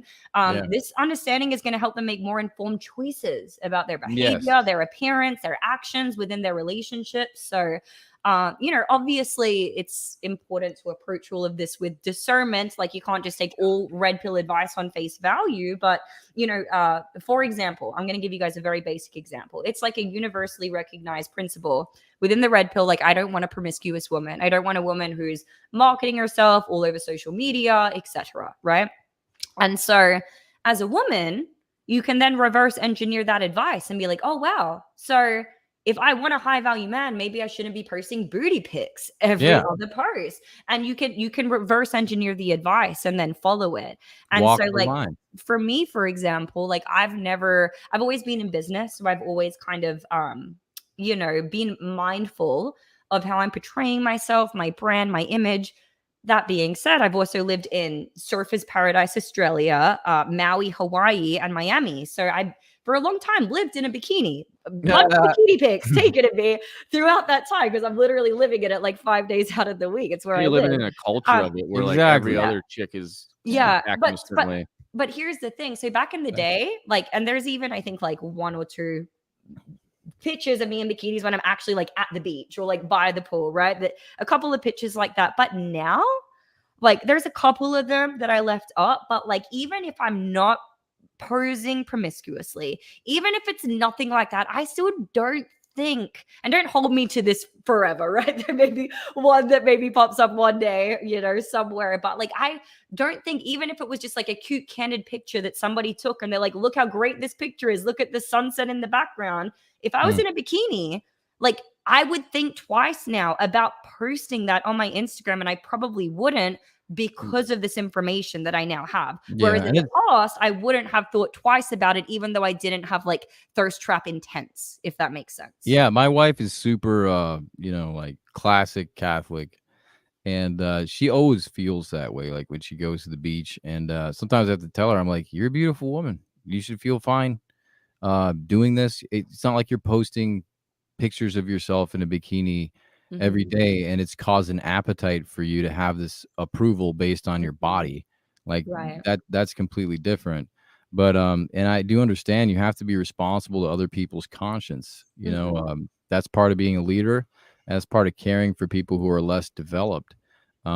So that's a very insightful thing to say as that conscience starts to grow. You know, you start to self-examine and say, well, what am I getting out of this? Is it really the beautiful sunset, or do I want people to see my banging body for whatever reason?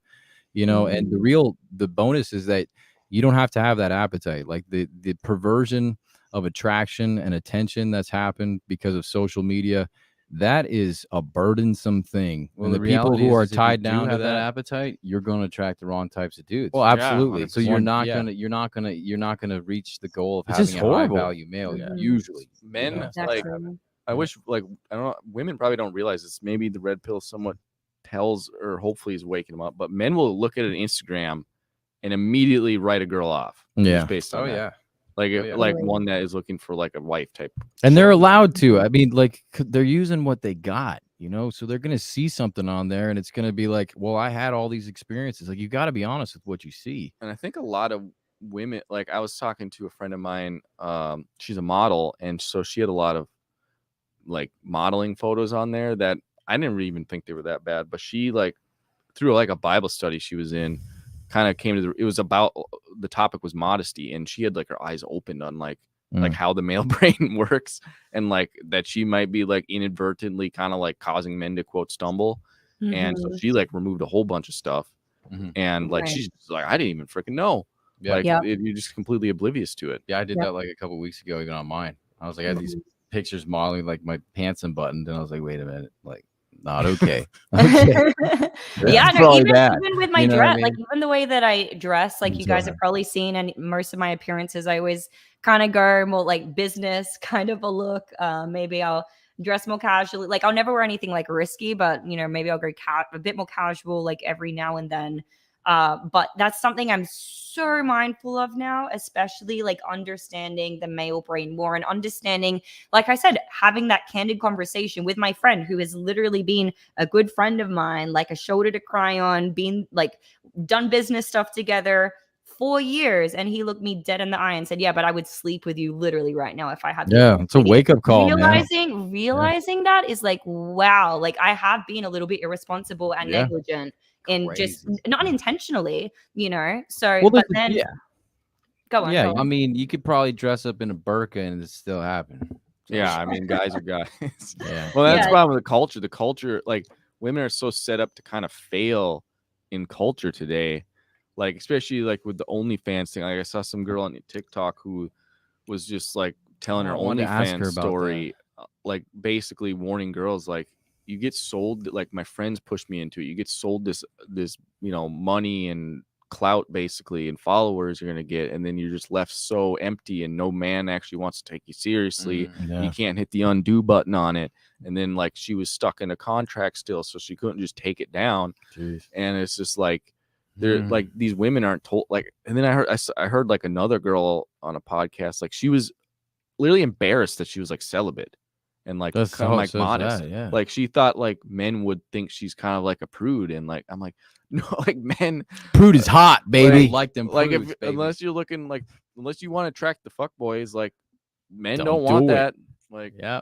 I think I see like 200 followers. I'm like, yeah, this woman's got her crap together. That's the one I want right there. And son. Yeah, the purity dude. thing, like that's fun. Post Like that's 200 another thing that followers. women get wrong about the red pill. They're like, oh, it's so they want a pure woman. They're so misogynistic. They're so not progressive. They're not up to speed with like, you know, society, whatever it may be. It's like, no, they have every single right to have that preference.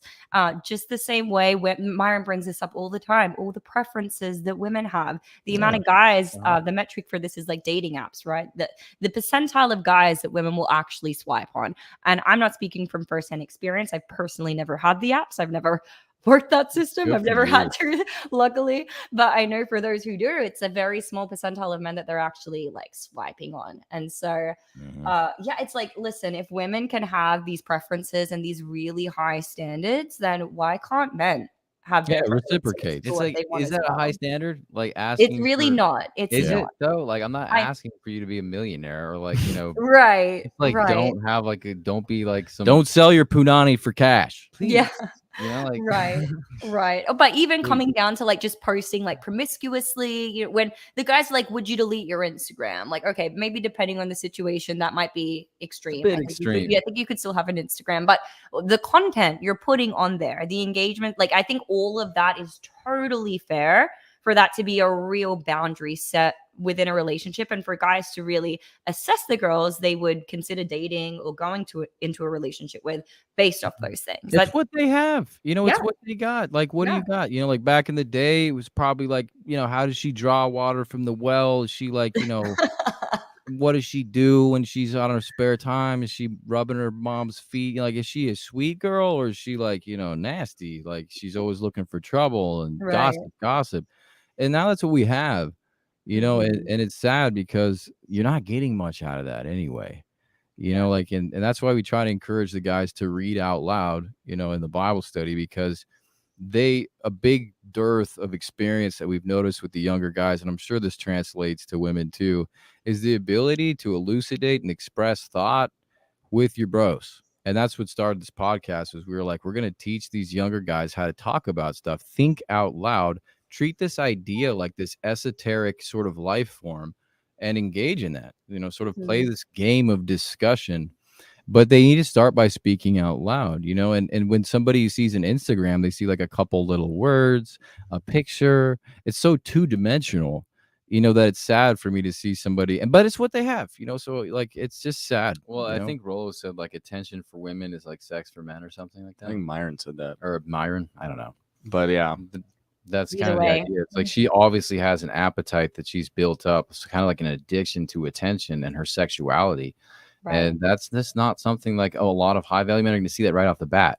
They're just going to be like, this woman has got like low self-esteem, in other words. And like, I hate to use self-esteem, but like she doesn't esteem herself highly. Yeah. And like what she projects into the world as like her best commodity is her sexuality. And I would have asked the question if I was gonna like marry this woman, like, is she's so used to like a fire hose of attention from online, is she gonna be satisfied with just now attention only from me? She Or needs is she gonna therapy, dog. always have to Well, see, maintain that's that. why She needs Myron's therapy. like, oh, I'm going to shut down their Instagram and stuff like that, you know, which is definitely not going to work. That's like an extended period. You're like basically going through like Instagram menopause, bro. Like, I don't know if you could even deal with that. That would suck. She needs to like see a therapist. If it's that bad, she's gonna need therapy. Well, a lot Yeah. of girls are on it all the time. Like that, Yeah. and they're not even making money off of it. It's not like, and which is not to say that OnlyFans is like, if you're making money, it's okay. I'm not saying that, but I'm saying it's like the attention is enough from these people, from these. Mhm. Integrity, which like your integrity that's what your trait, like it's a current, like your respectability and the way that you qualify respectability. Like it doesn't matter if there's a social cultural dynamic that's redefining integrity. It's an intrinsic value that's self-defining. When you're 50 years old, you're going to realize your bank account of integrity is bankrupt because of what you did. Money will never buy your dignity. Can never buy your dignity. No, Yeah. those tattoos will be sagging. And I mean, looking Christ horrible. is going to cover you with his love, and he's going to be like, you know, but the like we tell this to people, like forgiveness does not erase your consequences. Like you're going to have to handle them, man. And that's well, it's like women. That's why women, I wish were like had better mentors and were told this at younger ages, because a lot of the like consequences for women, like there's no undo button. Like most of the problems men have, they can fix it. It's like usually they're a bum and lazy and not being like doing their role. Well, then they can fix that and now they're fine. Whereas women, it's usually like, I put a whole bunch of stuff on the internet that's now out there forever, or I slept with a whole bunch of men, and then those consequences, like you can't hit the undo button or fix it really. Yeah. So it's like it's frankly more important for women to learn like the stuff. Well, at I a young think it's age. so good to hear. Like you were talking, Amy, before about like I guess you have these OnlyFans friends of yours that are like having trouble sleeping, and like they're going through like the consequences of this lie they have been sold by this narrative, this secular narrative, which is like empowerment, sexual empowerment, and like, oh, you're going to be more empowered and more feminine, you're going to be more stronger, more vital woman, and they're not, are they? They're not. It's really sad. Yeah, I don't really have any like personal friends who've done OnlyFans. These are like girls who reached out to me like just from online, from seeing me on the pod. I guess a lot of OnlyFans girls watch like Fresh and Fit. So it was surprising. There was at least like 2 dozen like who like literally there was one girl who was 17 about to turn 18, and like her whole plan was to like go to OnlyFans, and and she saw that episode and she was like, okay, maybe I don't want to do this. But it's funny. I posted a short on TikTok, which the title was, money is never going to buy your dignity. And it was a debate that I had with a girl on the podcast who wasn't OnlyFans, trying to really get this point across to her. And, going back to what we were talking about before, how like women can't be honest with each other. We can't, people don't want to hear the truth. They just more concerned with being victimized or interpreting it in a way as hate speech or anything other than constructive at the end of the day. Right.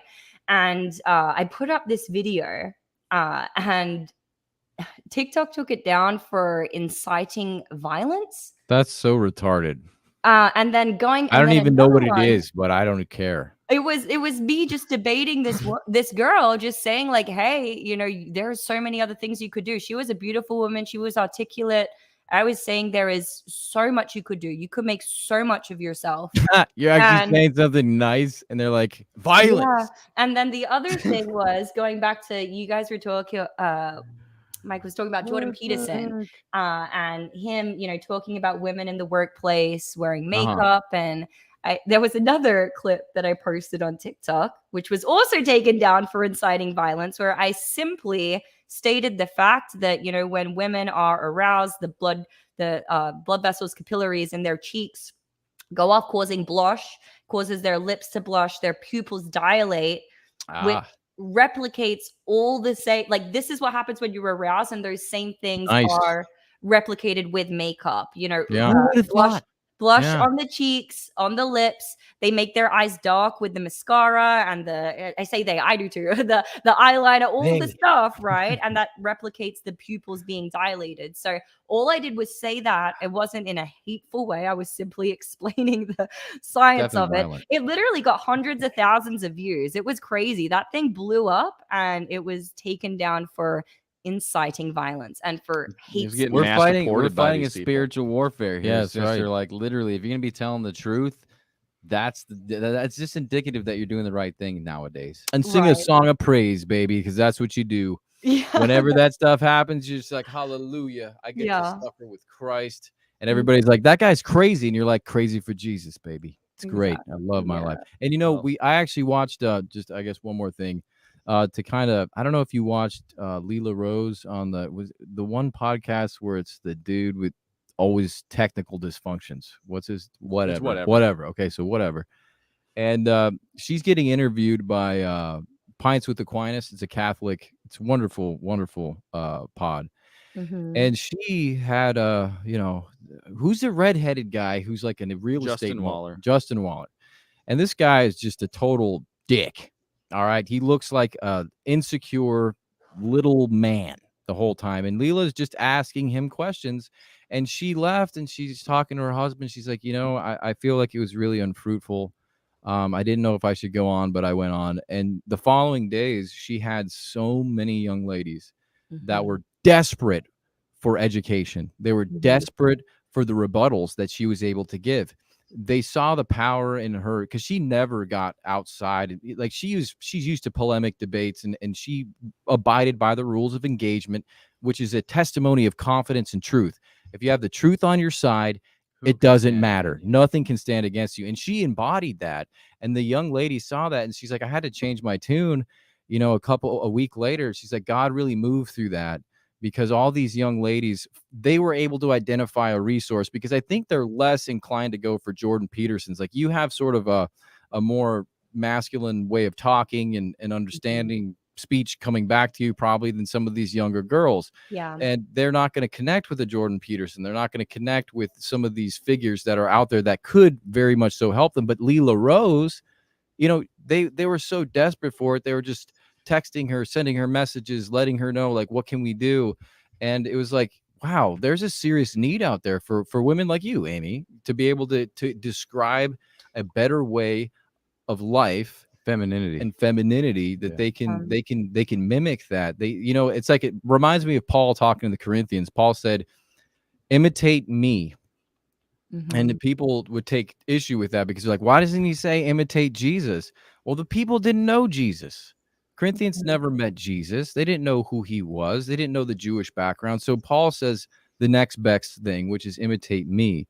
And so many more of these women in our faith, they need to get out there and engage and imitate Christ in those environments, which I want to give you kudos for doing that, and then hearing all the responses of these women. They're desperate. They're just trying to find their way in life ultimately. As desperate as Red Pill. And I wanted to shout out to your parents because you had good parents, obviously. Yeah, my dad actually, he passed when I was very young. I was 3. But yeah, my mom's incredible. I had a pretty rough upbringing. I actually moved out of home when I was 14 and we didn't speak for a couple of years, but we reconnected and we have a really amazing relationship now. She's been through a lot. I definitely look up to her for her resilience, and still she is such like a positive, she's just such a light for people. She's always been like that. I would get jealous when I was younger because my friends would enjoy like talking to her more than me because she's just such like an upbeat, just like positive, just like such a great person. And despite everything she's been through, like she's never, like that's never been taken away from her. So I have a lot of respect for her for that. I'll definitely share more of my story with you guys on a later episode. And I would love to come up to the studio as well, since you guys are like not too far away. I could definitely come up there. How far is Sarasota from like Daytona? Is that like totally in the other way? It's like 3 hours, I think. Oh, okay. So it's like about the same from here. Florida is so confusing. It's like a Or wait, how there's many no landmarks. It's flat. Right. Yeah. No, I'm in kidding, Miami. dude. So apparently Miami is 3 hours away. I have a good friend in like Daytona or like what's it called? I forget. It's like maybe like 40 minutes away from Daytona, I thought. Let's see. I think that's Sebring. Yeah, Daytona's farther. Actually, it's 4 hours. It's on the other coast. Yeah, we're on the Oh. East Coast. Daytona's on the West Coast. Miami's okay. Yeah, so you just heading up your coast. You have to No, cut through Alligator backwards. to cut up here. Okay. Well, we're on I'll the West figure it Coast. out. That's I'd what love I to meant. come up I there. know. I got dyslexia Me over too, here. bro. That's No, why. come on up. Yeah, we'll break some bread. We'll razz each other. You have some. Yeah, it'll be Sounds great. great. Yeah, I would love to do that for sure. I think that, there's been so many great topics here, and so many of these things could be like a whole pod, like in and Yeah, of for itself, sure. I think. For So, real. yeah. Yeah. Well, it'd be great to have the ongoing conversation because we don't have a lot of women that we can talk to as openly and as like, this is just a great conversation. Like we were saying the whole night, like the conversation is what needs to happen. Like John's talking about Leela Rose and Mr. Redhead with the big ears, but it's like, this is the type of stuff that needs to happen. It's like, people need to see like people having conversations so they can understand it. Like that's That's how they learn. imitate. You know, we're not here with an agenda. We just want to have a conversation. We just want people to know Jesus and to love each other's brothers and sisters. And show good representations of women. You know, I mean, that to us is so critical because, you know, there's not a lot of them out there. We tried to get John's wife on the podcast. It's is really impossible. She's an elusive creature, man. She missed her. You know, like I don't even know if she tell you exists. what. She is a diamond in the. She's not even the. She's a shining diamond. Anyway, maybe we know many like great women have on, but they don't want to speak publicly, which I get it. Like, because you never know when that clip's going viral, and then all of a sudden you're like hated by someone. Right. And I'm okay with that. I kind of coming into this, I did think long and hard before because here's the thing. I really didn't have a choice because after going on Fresh and Fit, there were already many clips of me that were made by random little accounts that had like so many views already. So people kind of knew who I was. So I was like, okay, well, if I step in and I actually do this, I need to, number one, make sure that like the compliments never go to my head and then the criticism never goes to my heart. Ultimately, like you can't be affected. Like as long as I'm like speaking my truth and I am, you know, walking in alignment with God and my not the subjective truth, right? But being true to myself is probably a better way to say that, right? And just staying in alignment with God, right? And as long as I'm staying connected to him, like that is the only criticism that I really care about. I read Ezekiel actually before I started really getting into content creation. And I was like, yeah, even if it's worst case scenario and no one listens and, you know, they're just rebellious and they don't ever want to hear it. Like, you know, I'm down for the cause, baby. Let's go. Do it. Do it. Well, I think you're going to go places and we'll always be here to levy you down on our nice, you know, we'll keep you grounded. Yeah. Reading Ezekiel to people, that helps really get you to ground right there. Oh, yes. Yeah. I was prepared for the worst case scenario. And then got to prepare. That's right. Yeah. And okay. So it's been a pleasure. We've honestly enjoyed this so much. Yeah. And we're looking forward to seeing you on Access Vegas and whatever. Yeah. I'm sure you'll be able to bring some truth there. For sure. And where can people find you? So you guys can find me on YouTube, Amy Dangerfield. You just type that in. I should pop right up. I am freshly on Twitter, supporting platforms that support free speech. Yep, there it is. Amy with 2 Y's because Amy Dangerfield was taken. So annoyed by that, man. It's an inactive account as well. Come on. You guys can also find me on Instagram at Automate with Amy. And I'm going to be on Valuetainment, the Sourcecast tomorrow as well. So you guys can catch me there. I believe that's going to be 4 p.m., 4 or 5 p.m. What's the topic for that? They haven't even told me yet. They said they were going to email me and let me know beforehand, and they have not yet. But I'm assuming it's probably going to be somewhere in the realm of like this Jonah Hill stuff, and you know some of the other trending topics that are going around right now. Right. Well, good job, and we'll be praying that goes very well. Thank you, guys. Thank you so much for having me. I really appreciate it. It was a blast. Pleasure to meet you, sister. Yep. Have a nice Likewise. Night. Have a good one, guys.